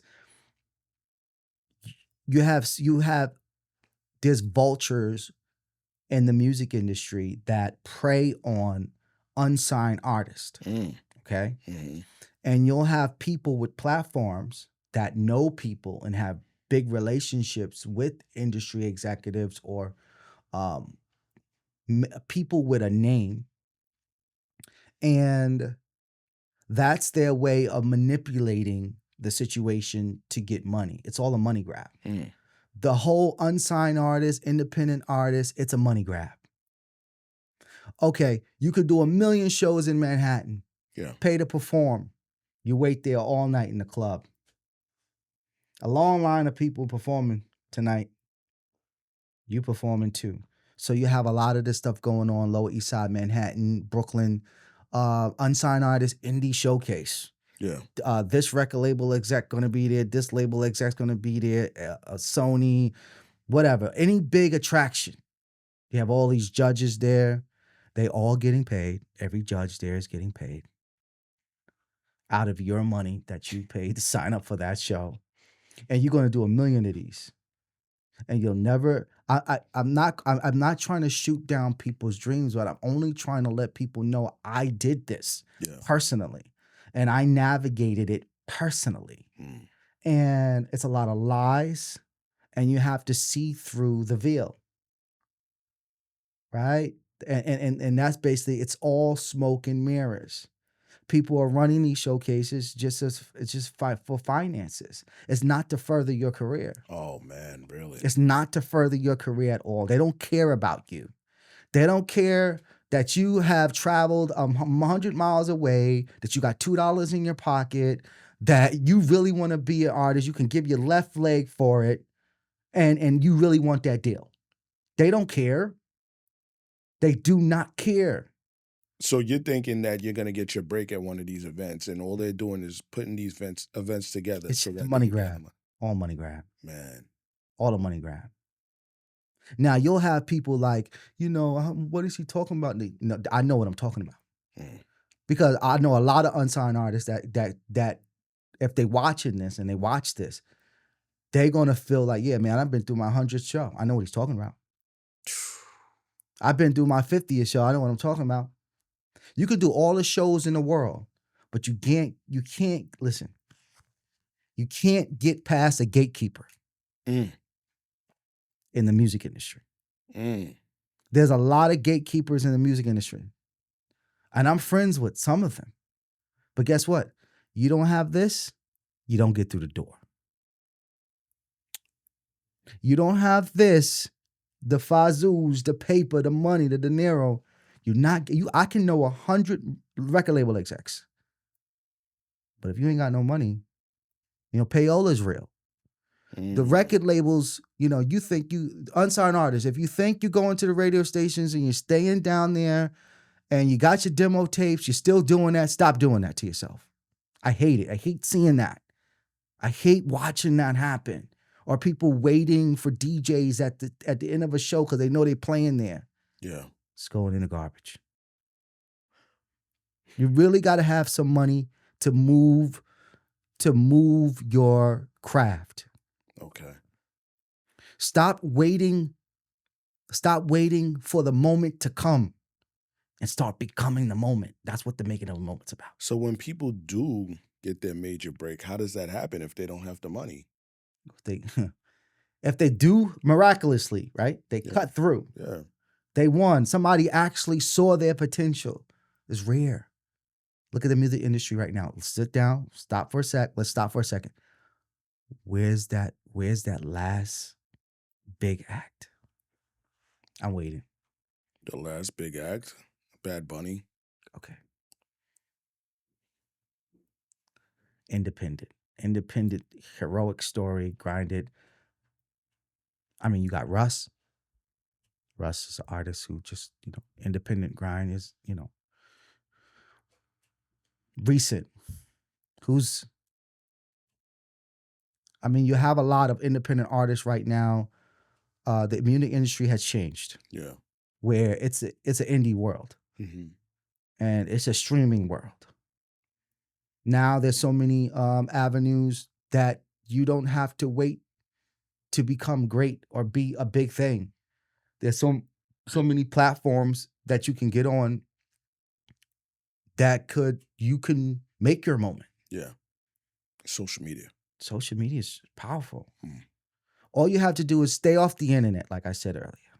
Stop scrolling. Stop letting these wasteful tendencies ruin what could potentially be a great idea. A lot of people have great ideas, but never sit down to give it any feel. I wonder if I can do this. I wonder if I can do that. It could be the best idea ever, but their time consumption. Time. Remember we talk about time. Yeah. What you do with your time is going to depict where you're at in another year or 2 or 3 years. 100%. You know, be the change. Don't wait for the moment. Become the moment. Man. Be the moment. Now, is there also another element to it? You said that people have to pay money. Yeah. Is it also that evil element that people speak about I mean, when it comes down to giving their bodies or other types of favors? 100%. It's true. Yeah, man. Look at what Weinstein's going through. You know, I watched an interview of him in jail, Harvey Weinstein? Harvey Weinstein, and he, you know, there was a quote that I read that he said, "You know what? Did I do some of these things? Yeah, but at the time I didn't think it was. Was I a little bit, you know, overbearing? Yeah. So just a heavyweight like that admitting that gives you a window into a lot of executive minds. Some people don't think they're crossing the line. Because it's been done for so long. Because it's been done for so long. You know?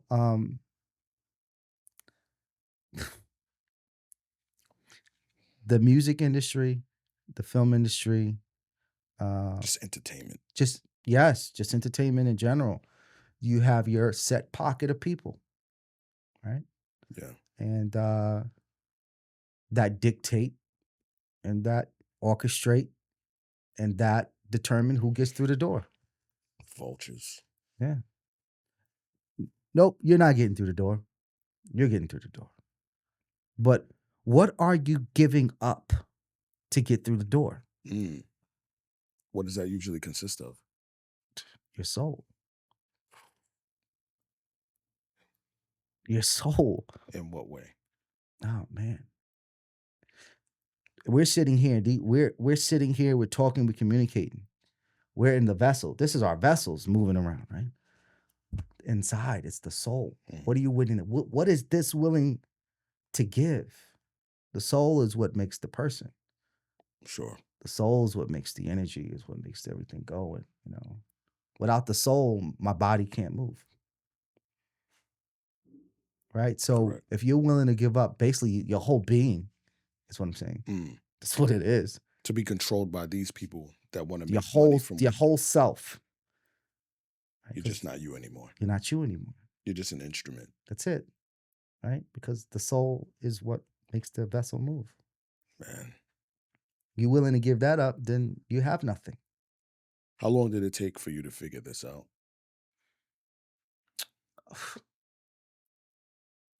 Wow. I would say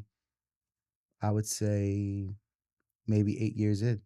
8 years in. A lot of heartbreak, a lot of failure, a lot of crying nights, a lot of fake A&Rs, a lot of days on the train, fake meetings, me, you know, prepping for each meeting. So you say fake meetings. What was the point of having these meetings? I don't know.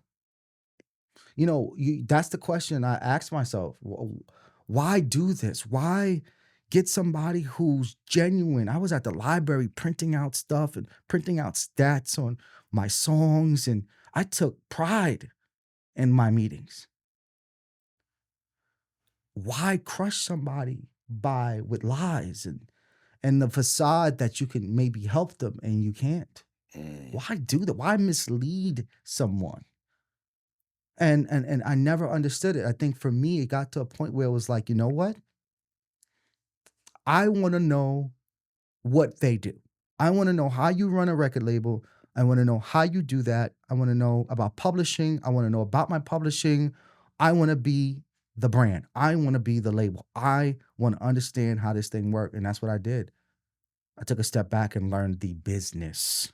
Not trying to be an artist. Every artist, learn the business.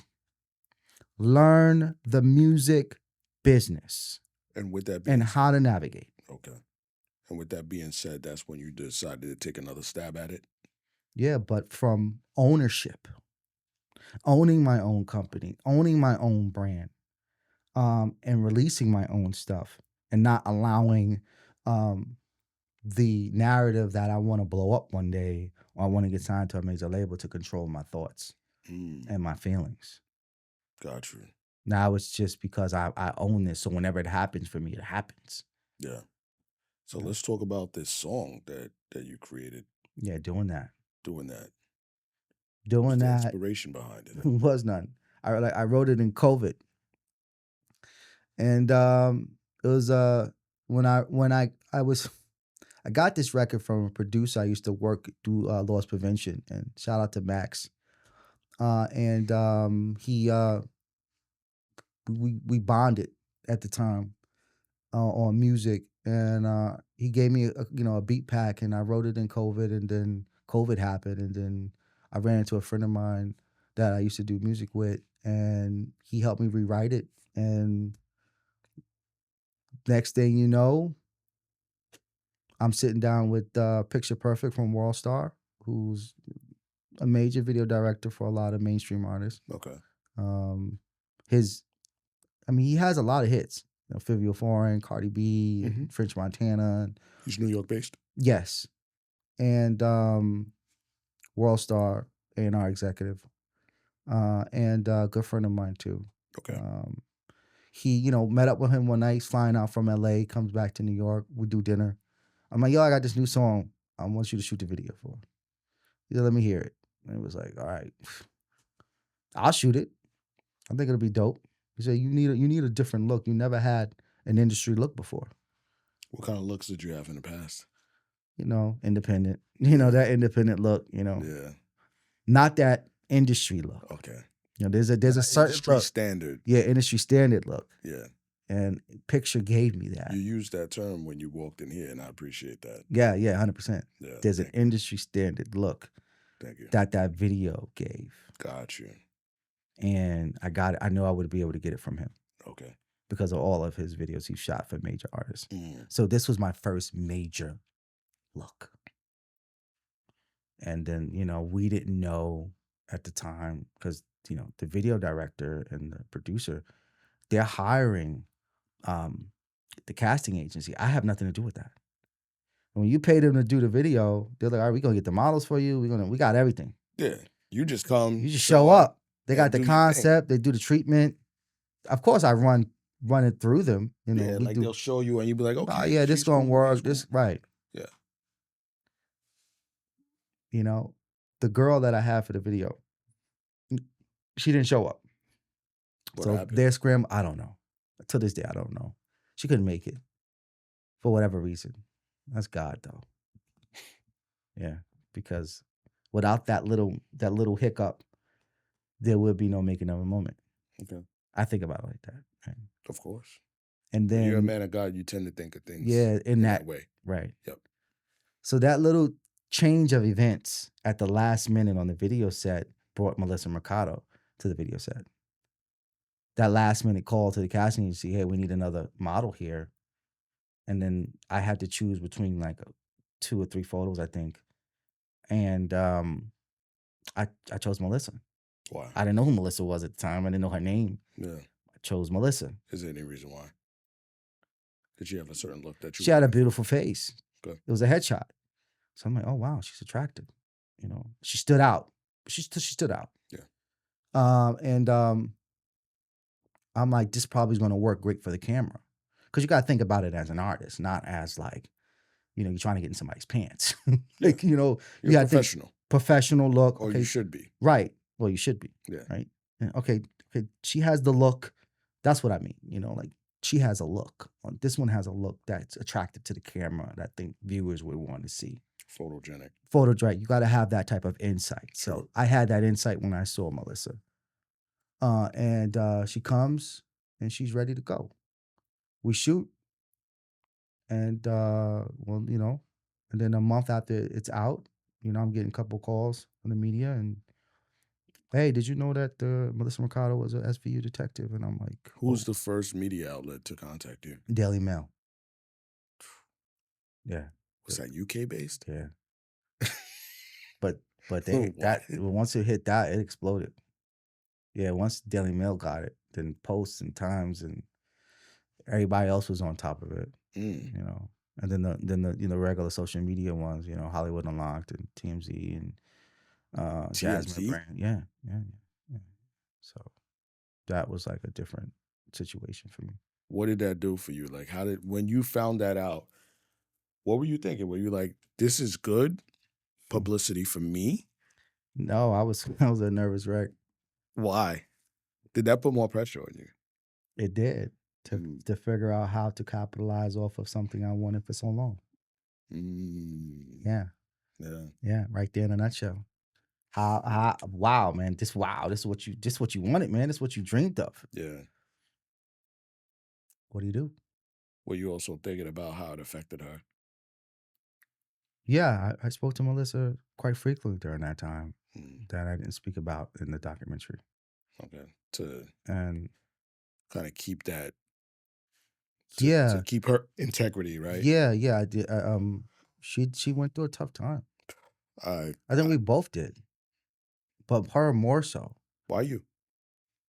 because I was battling my own situations at the time, and you know, I go back to the film again, you know, because I speak about it all in the film, everything that I went through, and battling that along with whatever she was battling, we had our own battles Sure. after that public exposure, but I wasn't exposed as a law enforcement officer at the time. She was, Mm. right? No, nobody knew I was a law enforcement officer during the time the video went viral. She had that stigma. Well, here's the thing. It's NYPD. Any way you can have, or any opportunity for NYPD to be polarized in a negative way Y- or in a positive way, it is going to come out. Well, you know what? And I speak about this right in the film that I questioned the media outlets like can you ask? I remember saying this. Can I ask you a question? Where did this tip come from?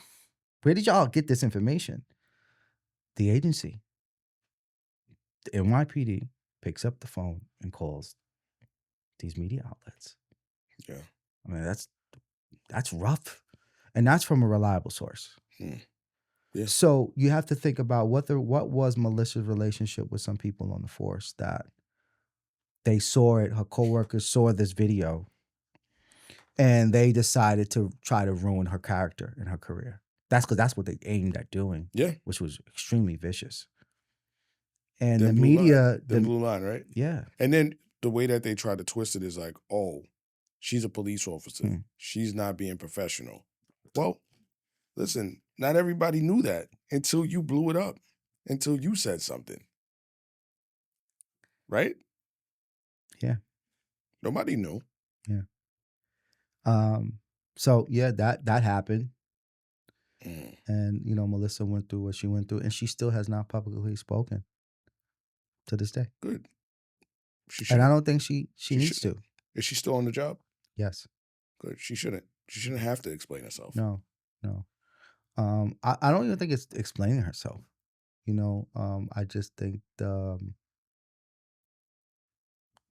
for her to give her own viewpoint on how she felt about things. Because, you know, you can put in Melissa Mercado doing that Esquire video and oh, crap ton of links pop up to see yourself, imagine seeing yourself all over the internet that way for life. That's not going away. That's not going away. And for me, I have to look at it that way too, because I'm on the job. You know, so there's two different stories here. I have to hang my head a certain way because it's like everybody sees the guy, on the job that know me personally, where this video went so viral, you know, it was a talk of the agency.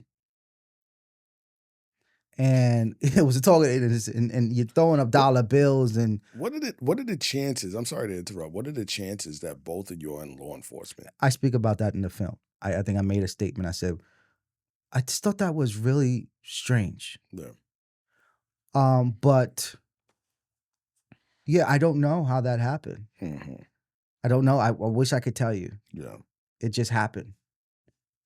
It just happened. And while my secret stayed a secret, I wasn't penalized like her. And even when it did come out, I wasn't penalized. Hmm. It wasn't a huge thing.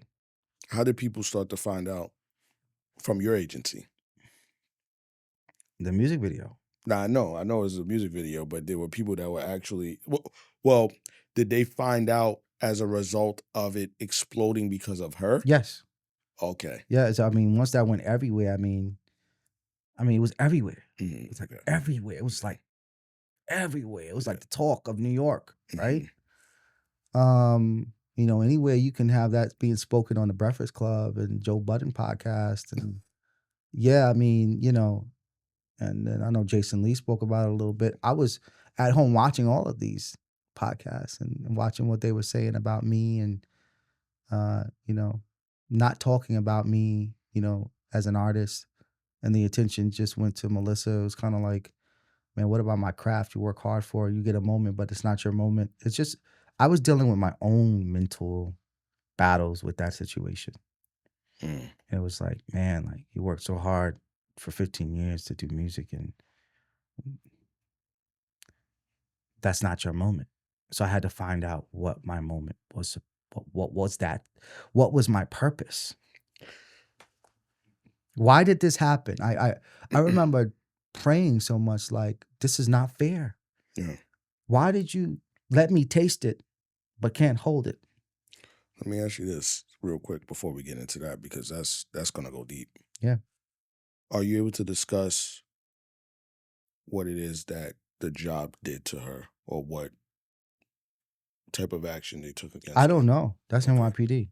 Okay. I don't know what the outcome was. I don't know what the conclusion of the investigation was or, you know, what the end result was Okay. at the time. I do know that Melissa was, you know, kind of just trying to stay out of the spotlight for a while. But here's the thing. Why would she do that video? Why would she do that video? There's a lot of opinions about that, right? So there's a debate, you know. Did she not? Like the only thing that I could think of is maybe she just thought, oh, this is just another fly-by-night music video. Nothing big is going to happen from it, and it's not going to explode. Nobody's going to see it. I said it. I said that in the documentary. I said that in the documentary, and that's no shade on Melissa, but I honestly think that was the thought process. Yeah, it was kind of like, Esquire, who was that? No. right. Esquire, Yeah, never heard of him. Okay, now I see it. you know, that's just my perception of it. Mm-hmm. Mm-hmm. Right? But I will say this to her credit. When she did get to the video set, she was very uncomfortable. She was. Like she was second guessing it. Yes. She was very uncomfortable. She was extremely uncomfortable and we had to stop several times. And I remember saying to the video director, and this is not in the making of a moment. Said to the video director, what's going on? Like, why are we stopping so much? She was like, yo, man, she's just not comfortable, man. I don't know if she thinks you're going to touch her a certain type of way or whatever the case may be. Are we trying to talk to her? We told her you're a law enforcement officer.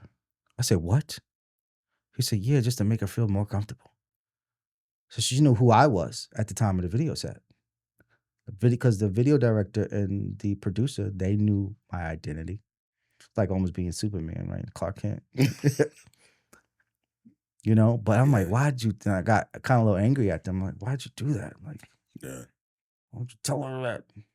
Did it make it more comfortable? Yeah, because as soon as that happened, video went smooth. Chop, chop, chop, scene after scene after scene. Boom, video done. It actually made the difference. Yeah. Man. Yeah. And the irony of her being in SVU. Yeah, that's tough. I mean, like I said before, I made a statement that you have the opportunity to make decisions. You chose to make a decision. We have to live with our decisions. That's with all of us in our Yeah. lives. And that's the decision that was made that she has to live with, you know? So, I think that once they told her that you were a law enforcement officer, they probably really thought that it wasn't going to go anywhere because there's not many cops out there doing hip hop videos. well, yeah, I think still a lot of people, well, they will know after they watch The Making of a Moment that that's who I am because I felt like owning that narrative. Yeah. Like, I don't want the media to dictate and make comments about. So The Making of a Moment, I'm owning that narrative. I'm saying, yes, this is who I am, and this is what I love to do. And you should be able to do whatever you want to do, or whatever your heart tells you could do, or whatever your passion is, as long as you keep a fine line between the two. Because there's a lot of people within my agency saying that I can't do it, that it doesn't look right. It doesn't look right for what law enforcement stands for. You make everybody look bad, Phabian. You make everybody look bad with that music video. But nothing's ever come out in the media toward you, right? No. I mean, there was Complex article, there was a all hip hop article, like, um, Esquire is going to release a new documentary called The Making of a Moment and he says he works for Homeland Security. Supposedly. Yeah. If you were NYPD, it would have been a different story. You think so? Yeah. Yeah. Both from NYPD, and if you didn't know each other, imagine that. I don't know, but that video, if there was no doing that music video, there would be no Making of a Moment. How did that come to fruition based off of the music video? After nothing happening, vultures in my inbox, the music industry being the music industry, lies, people saying that they're going to help you. Was the video posted on YouTube? Yeah, it was on World Star Hip Hop. I did an exclusive release with World Star. Okay. So I had them release it just exclusively on their site. The reason why I asked that is because if you actually posted it on YouTube, you probably could have gotten paid off of that platform. I'm getting paid now. Oh, okay, good. Okay. Yeah, I'm still getting paid. Good. Yeah. It's monthly. It started coming in monthly. I'm like, oh, okay, wow, this is crazy. So the video is still racking up a lot of views. Monthly. I'm probably getting like 200,000 views a day. 200,000 views a day? No, excuse me, 200,000 views a month. Okay. And through my distribution deal, I'm getting residuals off of that. Okay. It's substantial. It's enough right now. And it's like evergreen content. So it's like people are just like, you go on a video right now and it's like comment from 5 hours ago. Now with the release of the documentary, and I speak about the music video in there, people are navigating back toward the video who have never seen it before. Gotcha. Rediscovering this story. Sure. That happened. Yeah. Yeah. Okay. Mm-hmm. So you were starting to get into how that navigated the Making of a Moment. So, these vultures and, you imagine you got a viral video, people trying to contact you. Do you have management? Do you have publicists? Do you have this? Do you have that? But I was navigating so much turbulence in my life at the time that the music video went viral. And I had like this spiral where I just felt like giving up on life. Yes. And it became really dark for me. And I cried so many nights and asking, why? Why did this happen to me? This is like torture, I said. Like, this is like extreme torture. Something I ran after and sought for so many years actually comes to me, but it's not for me. And it comes at a time in my life where I can't capitalize off of it. This is horrible. And then mounting situations on top of that music video made me, put me in a depression. Right? So Melissa was going through what she was going through. Yeah. But I went through my own thing mentally, where it was like, man, what's the point anymore? You know, what's the point of getting up every day when you always got to fight. You always got to fight to the top and nothing ever happens. So were you upset because you feel like you couldn't capitalize off of this viral moment? No, I'm saying that was a compounding factor Hmm. on top of everything I was going through at that time. Got you. That was just one of 20 things happening, right?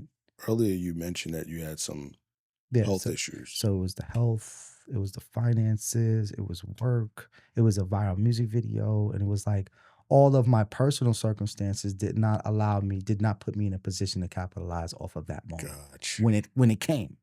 Got you. So when the moment came, I wasn't ready. Physically, mentally, I was not ready. And I was like, dang, why did you do that? Well, look up in the sky. Well, why did this happen? And I went through this depression, drinking and smoking, going back to cigarettes, that crutch where it just feels good to soothe your depression. And I started praying because I have a spiritual foundation, like we spoke about. And I started praying immensely. And I remember one prayer where it was just like, you got to show me. You got to tell me because I can't do it. Because obviously everything I'm doing is not working. Yeah. And I had a dream that day. And I speak about it in the book. I speak about that dream, and I call it the hamburger dream. And I'm walking down the street. It's at nighttime, and doors are locking. One door locks, the second door locks, the third door locks. And then I get to like a store front, and there's a light over the storefront. And I said, well, let me go through that door since that door is open. Go through the door, and in the distance, I could see a table, and there's like a light over the table. So highlighting it. And there are people grabbing hamburgers rapidly. And I said, well, if by the time I get there, if there's one hamburger for me, I'll take it. If not, then it wasn't meant for me. I get there, I grab the hamburger. And when I opened it up, I said this in a dream. Wow, a hamburger with no cheese, just the way I like it. And then I looked outside the door, back outside the entryway door, and I saw a huge storm coming. And then I woke up. The interpretation of the dream was that what I have for you, based upon the prayer I had before I went to sleep, what I have for you, nobody can take away. And it's just the way you like it. So I remember saying, I want that hamburger. The one just for me. The one made for me that nobody can take away from me. No man, no woman on this earth can take from me. Beautiful. And after that dream came several others. They were instructional. So I thought I was losing my mind. And then I wrote the book, the testimony. So, well, I need to tell my story. So I spent time writing the story. And then, I linked up with a good friend, Lenny Green, who's my co-star in the documentary Making of a Moment, who helped bring that story alive. And then we put it on film.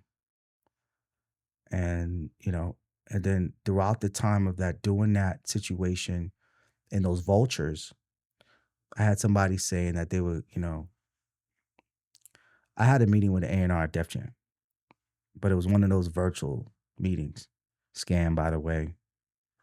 Super scam. And there was another company that took my money before the video went viral. and said they would get me these meetings with like label execs. And they did. But during that time, that company says, can you get together a demo for this meeting? So I spent all this money producing, these songs. And one of the songs that I wrote was 10 Toes Down. Well, I renamed it 10 Toes, but it's called 10 Toes, speaking about, a lot of stuff that I went through. And so I had all of these songs. Then when I finished the film, I looked back and I was like, wow, I actually have a soundtrack for the film. Mm. And wait, 10 Toes, the one I wrote. So now people thought they misled me, but God was going to be using that for the soundtrack for this film, for this testimony. Mm. So it wasn't wasted. But at the time when there was no deal and I saw that these people weren't who they say they were, I said, man, I just wasted all this money in the studio time and recording these songs, all to be misled again. Tired of being misled. And then I said, wait, hold on. That was all part of the journey and I didn't see it. Make It a Moment soundtrack. Use 10 Toes as the theme song for the book and the film. Resilience, overcoming, triumph, purpose. So I built all of this for about 6-7 months. Dreams navigated me to build. I would have never wrote a book just because I wanted to. Yeah. I would have never put it on. People said I couldn't get it on Tubi. But I did, and I did everything in 7 months. A film, a book, a soundtrack, and merchandise, as you see sitting here. And I did that because I believed in what my purpose was. And I believed in the dreams that were being given to me, that I am supposed to to have my testimony go to so many people in this world, to let them know that Jehovah, that God, Jesus, whoever you serve, it has to be God, that we are coming to a time where his kingdom has to come. Mm-hmm. And that my testimony and everything I've been through in my life, that's why I documented on the film. Yeah. And I put the message in there, that my job is to talk about what I went through, talk about my story, and basically tell those stories that of those dreams and those moments by myself, in those prayer moments, is to actually talk about those when I get that platform, when I get those speaking engagements, when I'm telling people about what made the moment. Yeah. And my purpose is just to drive people toward God. It's okay to talk about God.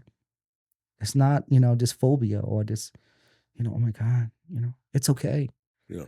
The media and entertainment wants you to feel like it's not okay. It's okay. Well, people talk about the opposite side all the time. People make movies about it. Right. And that's another thing too, right? How do we believe that supernatural activity happens and we see all this stuff like Amityville Horrors and we see all these horror movies and we believe that that side exists, but what makes you think the other side doesn't? Why? Because they're not scaring people. They're not haunting houses. It's not the way that other side works. Right. They don't work that way. They don't work to be seen. A lot of people don't want to recognize the other side because it would mean that they have to change their lives, and they're afraid of changing their lives. Yeah. They're afraid that they won't be able to do the same sinful things that they have been used to doing and that their body and their soul has been accustomed to for many years. Let's talk about that, right? You have to detach from the flesh. Right. Right? So the flesh wants so much. Yeah. And it dictates your desires. It dictates your decisions, the flesh. Yeah. But when you're able to move spiritually and let your spiritual side take over and not the flesh, you're a force to be reckoned with. you tap into something magnificent, something powerful, something supernatural that you think that you have powers, superpowers. Yeah. Man, you could see it before it comes. You could feel it before it comes. But guess what? Absolutely. All of us have this in us. Yeah. Absolutely. Every last human being on this earth has it in them. Let me ask you this question, right? It might be a tough one for you, but this is what I do. That video, what do you see it doing for the kingdom of God? Which video? The one that has Doing that? Yeah. Or the making of a moment? Doing that. Nothing. Doing that, I think that God used that. Mm-hmm. He used that moment. He said, if you want success and you want a platform, this is how it looks, but you're not getting it. Because this is not how I want to give it to you. There you go. So it was hard for me to understand that. But I got it through enlightenment, through prayer, through understanding. So he had to tell me, he had to teach me. And then when you look back after you build everything, you're like, oh, wait, hold up. This was all part of the plan. Yeah, he allowed it to go through. He allowed it to happen. Doing that was allowed to manifest that way. 100%. So we're talking about the spiritual element. Mm-hmm. Do you think that some of your depression could have come from the Doing It video being the opposite of glorifying God's kingdom? And you feeling the results that have come from you being a man of God, and now it possibly causing people. I didn't watch the whole video because I saw what it was. I saw enough that yeah, of course. And I'm just not there with my journey anymore. Yeah, 100%. Do you feel like a lot of it is conviction because of what it portrayed that you may not have thought of? I will say this.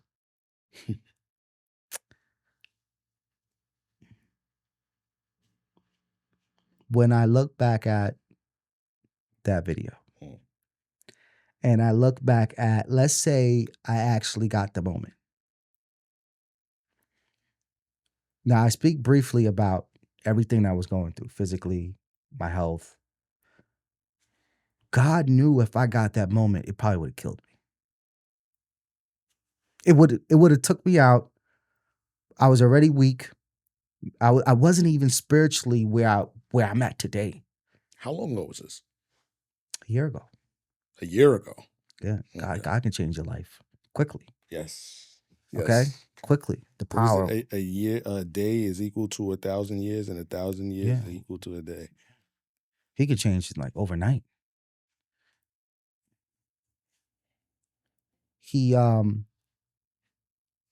I think he knew it would crush me. That's why it wasn't given to me. That's right. And it didn't align with what he allowed it to bring me to my purpose. He allowed that moment. He knew I would be depressed. He knew I would get through the slump, but he also knew that I was strong enough to get through it. You know, when you're chosen for an assignment, you go through the fire. You go through that fire. But we always survive. Chosen ones always survive. The selected always survive. That's right. He showed you.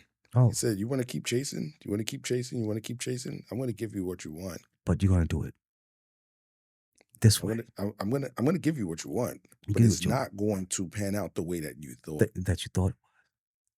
So you didn't capitalize off of that because he didn't want you to capitalize off of that. Because that's not going to further his kingdom. No. If you were in a good state of mind, if you were in a good spiritual state, it might have flung that way. Might have. It might have flung that way. But guess what? Guess who was waiting for me on the other side? But for the wrong kingdom. Yeah, guess who, like I just said, guess who would have been waiting for me on the other side? Oh, and he waits. Yeah. He's timed. He's He's patient. calculated. Oh, yeah. He knows your inner desires. He understands your emotions. He understands your. He studies you. Yeah. There's spiritual agents that study you. Absolutely. Okay, he likes that way. He moves this way. Hold on. Okay, I got it right. Now let me send it to him. See, I had to learn during this time what was it that allowed him to persist with me? That was my first question. Mm. Why am I constantly going through the things that I'm going through? So what is it that why does he keep winning? So I had to identify what those were first. Now spiritually, I'm alert. When you are asleep, majority of people in this world are spiritually asleep. They're not awake yet. Almost like the Matrix, where they stay in this dream state and they never get to wake up. That's right. That's right. Because it's full of distraction. That's all it is. And then what happens? You get distracted for 1 year. Or you get distracted for 1 hour. 2 years. Then you get 3 distracted years. for a day. And it adds up. Then you're at the end of your life. You never knew God. And that's it. And You that's die, it. you go. That's it. So there was one question after I'm examining things in my life. Mm-hmm. Why does he keep persisting with me? What is it about me? Mm-hmm. What is it about me? I said, there's something he doesn't want me to do. There's something he doesn't want me to succeed at. What is it? And then when I went to God in prayer and I was delivered the message of what I needed to do. When I started doing it, right? When I actually started completing this assignment, the book, the film, and getting the message out there were bumps in the road this year. And because I was spiritually alert, I was like, oh, wow. I was able to see things for what they were. I'm like, wow, I'm not supposed to complete this. Well, I'm going to keep going anyway.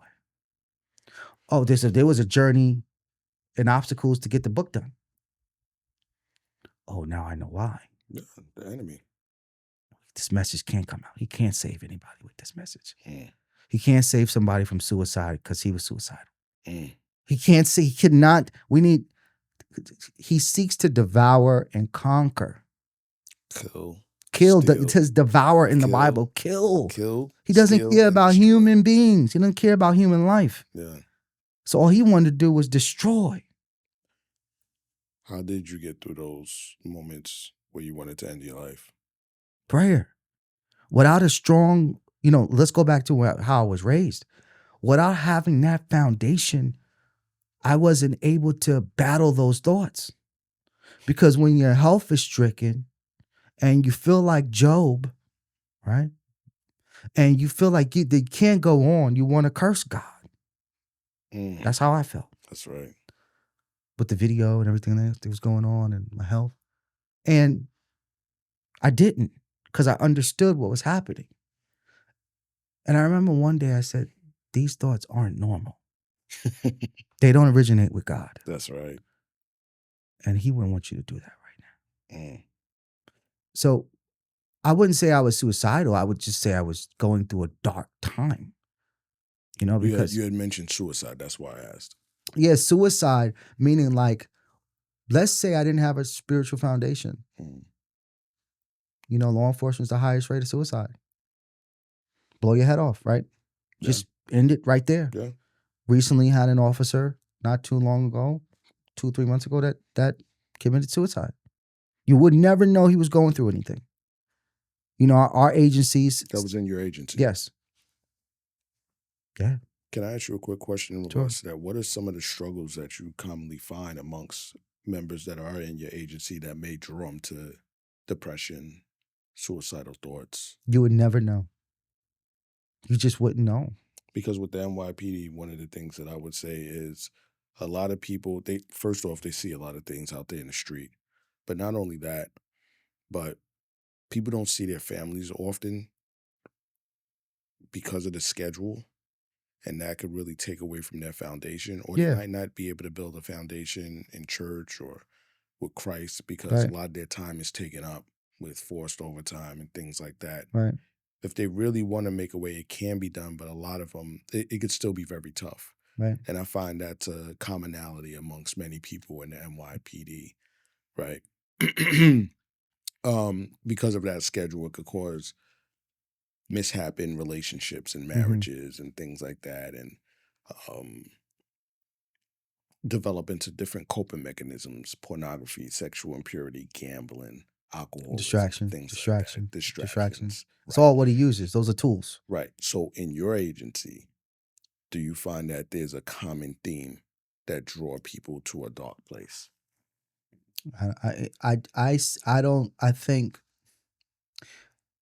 I think the agency preaches resilience strong, right? Resilience. We spend so much.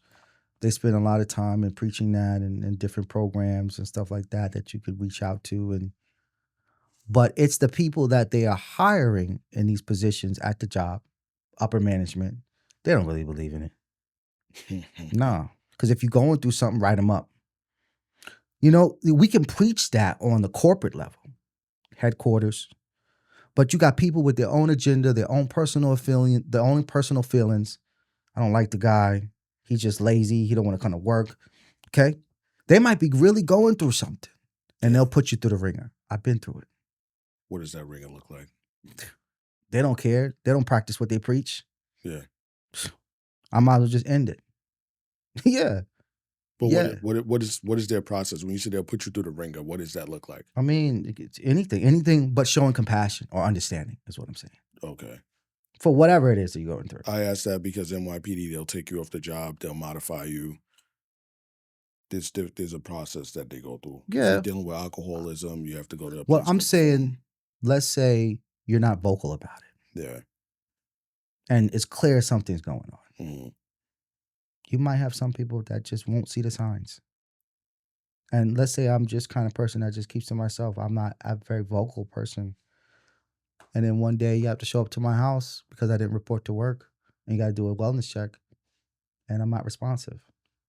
Oh, I never thought. I mean, I know he missed a couple of days at work. We got to be better. We got to do better. Yeah. We have to do better. You know, because like after my documentary didn't come out just as yet when that happened. Okay. And I said, man, I wish this brother could have seen it. I wish this brother could have seen it because I was there. Mm. And I can only count on maybe 3 people that called me during that time. Yeah. People knew that from the agency. People knew that you were out because you were struggling. Yeah, there was stuff going on with the health. They knew I was out for the health and stuff like that. I had a few good people that checked in on me. That was it. That's it. That was it. Yeah. That was it. And it was members of the resilience team. It but wasn't even like your own people. Nah. It was members of a team that was focused on resilience, mental health. Mental health and stuff like that. Yo, you good? I had 2 ladies call me, you know, take me out to lunch, talk to me. Really? Yeah, man. And with Customs, shout out to Customs Resilience. Shout out to them. Townsend and Santiago. These ladies went over and beyond and making sure that, and it was always spiritually based conversations. Really? Yeah. And wow. I remember Townsend said to me, Winfield, man, you got to find your purpose. You're not listening. You're not listening to him. She said, you're not listening to him. Mm-hmm. You got to stop being hard-headed and you got to listen. And I said, no, I'm listening. I'm listening. She was like, okay. She recently got a copy of the book and saw the documentary. And she's like, wow, you listened.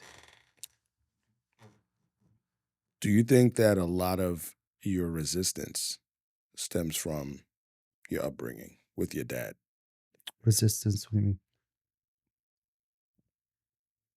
You resisting the call. You resisting to be obedient.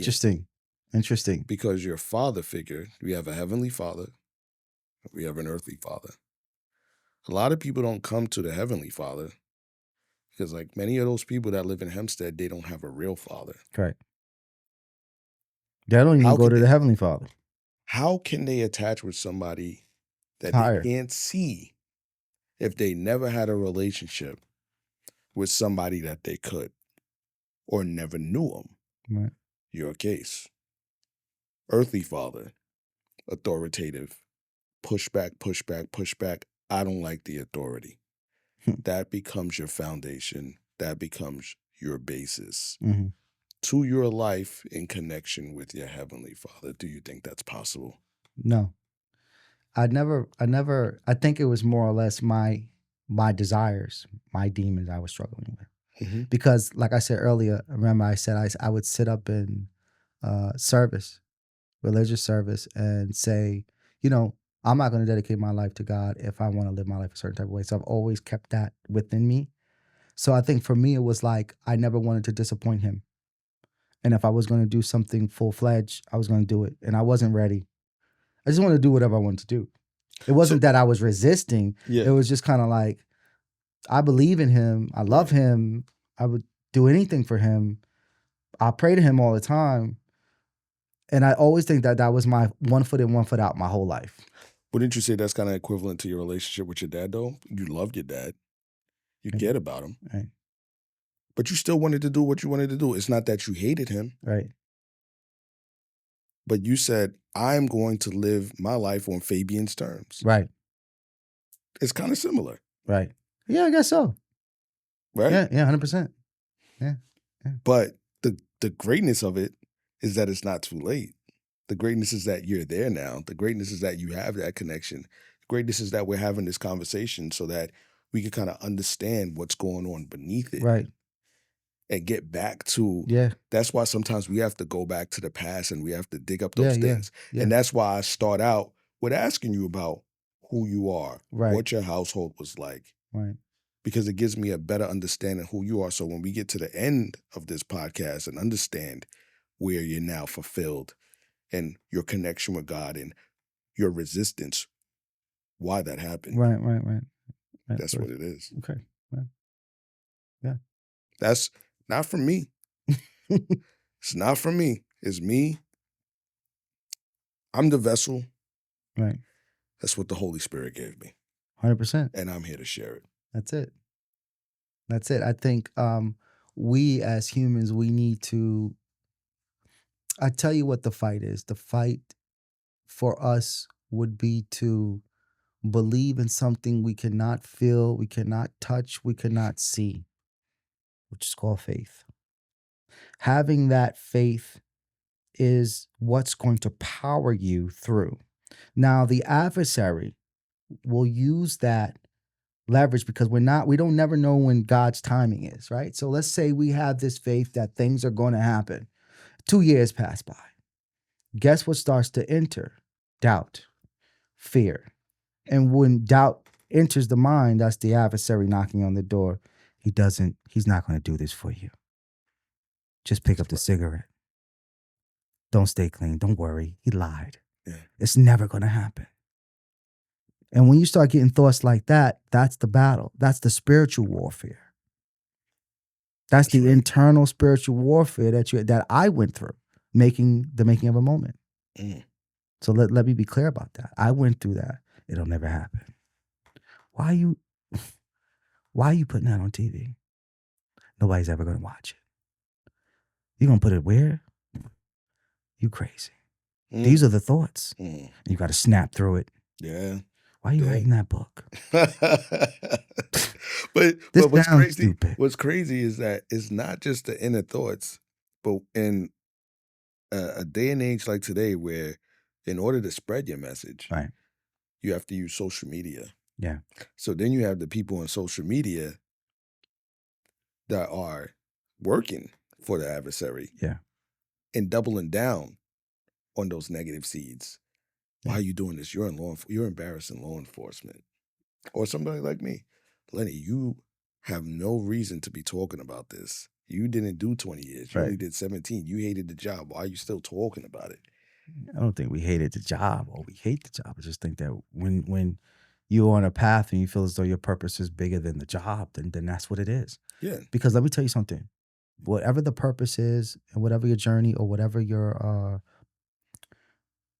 assignment is, we all have our assignments. Right. Sometimes 90% of us don't get to our assignments. Every last person on this earth has an assignment. Did you know that? They do. But we never tap in spiritually to find out what it is. Because a lot of people don't know how to tap in. I know. I can tell the secret. There's a secret. There's a secret to tapping in. There's a secret to picking up the phone to heaven, literally a phone call. That you tap in to him. I'm going to share it here on this podcast. The secret is this. Stay away from everything that's going to defile your body. Cigarettes, alcohol, smoking, sex. I mean, yeah, everything. Everything that's not going to align spiritually. Because I did this, I want to tell you. Do this for about, put it in prayer. So you have to incorporate prayer with this. It's almost like a spiritual reset, a spiritual fast reset, right? You pray every single night at a certain time. It's a certain prayer window. 12 a.m., 3 a.m. Get up, pray, play some spiritual music as you pray. Yeah. By the third, fourth day, you'll be receiving so much information, spiritual downloads, that you don't even know where it come from, and you're going to think you need to be checked into a mental institution. That's because what you just said, people aren't willing to do. It's too much. The flesh. Not only that, people fail to realize, and I've said this over and over again, you have to connect with your creator to figure out what you were created for. How can somebody create a robot and then, not to say that we're robots, how can somebody create a car, right? Or let's go back to the robots. And then that robot know how to operate on its own. No, the creator is the one that has to be tapped into to understand how it operates. Jesus is the leader of the army. Yeah. Jesus leads the army. Right? Everybody reports to him. From Jesus, Jesus reports to Job. That's right. Okay? That's right. So he's the reigning king in heaven. Amen. Yeah. And something I want to talk about real quick. You mentioned cigarettes. Yeah. Sex. Yes. You said alcohol. Yes. Gambling. Yes. Smoking. Yes. Pornography. Everything. Pornography. Everything. These are all coping mechanisms. And let me bring it up a notch. They are coping mechanisms, but they're entryways into your spirit. These are gateways. They're not ready for that, though. They have to be. They're not ready for that. If you want to be enlightened and you want to know how to tap in spiritually, because guess what? We are on an earth right now, spinning on an axis in outer space. Do you think about that when you get up in the morning? That's so good. I was in church the other day. Do we? I was in church the other day, and the pastor gave a great sermon, and he said that when things go wrong in our life, we question God. But when we wake up every day at the same time and watch the sun come up at the same time, watch the clouds move through the sky, watch the sun go down at the same time, and don't think about how this earth is spinning, but yet we can't feel it. And this is something that God does every day, and we can't explain it. Yeah. But yet when things happen to us, we have the authority to question him as if we know better or we don't think that we deserve certain things. Yeah. He makes all of those things happen that you take for granted and never put a second thought into. But as soon as something goes wrong in our lives, we are thinking about why, God. But yet we have faith that he's going to raise the sun every day. We have faith. Do we? Or we just kind of don't even know? Because we have so much faith. Because it's automatic. Real faith is automatic. I just think complacency, not so much faith. Because faith, man, you really believe in God. You believe that sun's coming up, right? Yeah. Right? Yeah. The moon is going to appear. Yeah. Right? Stars is going to be out, right? Right. And this world's just going to keep turning and turning That's and right. turning, and nothing will ever happen. Okay, that's what you want to believe. But I'm here to tell you that that's wrong. Tap in now, because it's about to start heating up. That's all I got to say. It's going to start heating up, and you got to tap in and learn your purpose. That's right. I'm challenging everybody to take a moment. #moment. And record their spiritual fast for their phone call. And I want to see how many people really take what I'm saying and actually do it. I mean, you can't sacrifice a few days of not having any sex, not sinning, closing those pathways, because you have to close that off in order to have a strong communication signal. It's like with any communication signal. You don't want a wire that's kind of halfway cut, do you? That's right. Or they got a bent in it. Or you got to tie electrical tape around it. No, you need a direct connection. That means flawless. I did that. And that's how I built the Making of a Moment. Amen. What does purpose over pension mean to you, Phabian? Purpose over pension. Sometimes you have to tap over. Sometimes you have to tap into your purpose to give up what most people may think you're crazy for. Right? So, like, let's say my assignment takes me to being an evangelistic worker throughout the whole world, spreading my message through my story. But you work so hard to be a customs officer. You work so hard to get that diploma and get that badge, but that's a badge of man. That's a badge of honor for man on earth, not the one in heaven. I want the one in heaven. That's what I'm working for. I'm working for my position and my badge solidified, stamped in heaven. And if that one takes over more than this one on earth, then so be it. I love it. I love it. And it takes a lot to get there. I want you to show everybody your book. Yeah, definitely. The Making of a Moment. From the shadows to the spotlight. This journey, just holding this in my hand is like, wow. And I want to give away something. When I want everybody to tune into The Making of a Moment on Tubi and get to the end where I'm holding up the book with Lenny Green, take a photo, and we're shaking each other's hand. That wasn't the real book.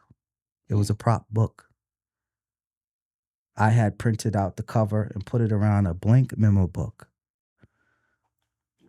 And it wasn't until my father came to the movie premiere in Manhattan to see what I had done, because he didn't want to come. He didn't believe I could mix whatever I wanted to do with law enforcement. It's just impossible. Yeah. And he said, because I had an e-version of the book, and he said, do you actually have a physical copy of that book? I said, no, it was a prop. He said, you got to get a physical copy of that book. And me and my father worked on, my father has written a lot of books, probably over 10, over 15. And he helped me put this together. His company is Quest Excel Multimedia. Dr. Michael Winfield. And he helped me put my first book out. It's beautiful, man. Yeah. So Beautiful. I urge everybody to go on my website, www.rightnowmusic.com, RITENOWMUZIC.com. It's self-published, and there's a journey between, who I am, how I found my purpose, and the music business, the music industry, how I navigated that, my relationships within the business, my heritage, my Puerto Rican culture, and just how you can find your purpose. So, Beautiful. definitely. And where can they find you on social media, Instagram, TikTok? Official Squire. So Official Squire, official, you know how to spell that. SQUIRE, one word, Official Squire. The Making of a Moment on Instagram, Facebook. Right Now Music, which is my my label, my company that is pushing out these projects, is where you can find Right Now Music _ on social media, and Official Esquire on every platform, you know, Instagram, Facebook. But tap into the website. The website's very important. It has tour dates, speaking engagements, where you can buy the book, where you can watch the film. It's a hub for everything I'm doing right now. RightNowMusic.com. Excellent. Yeah. Excellent. Yes, sir. All right, Phabian. Hey, Thank you so much, I brother. appreciate you, for brother. coming on. Yes, sir. Signing off for the Purpose Over Pension podcast. Take care.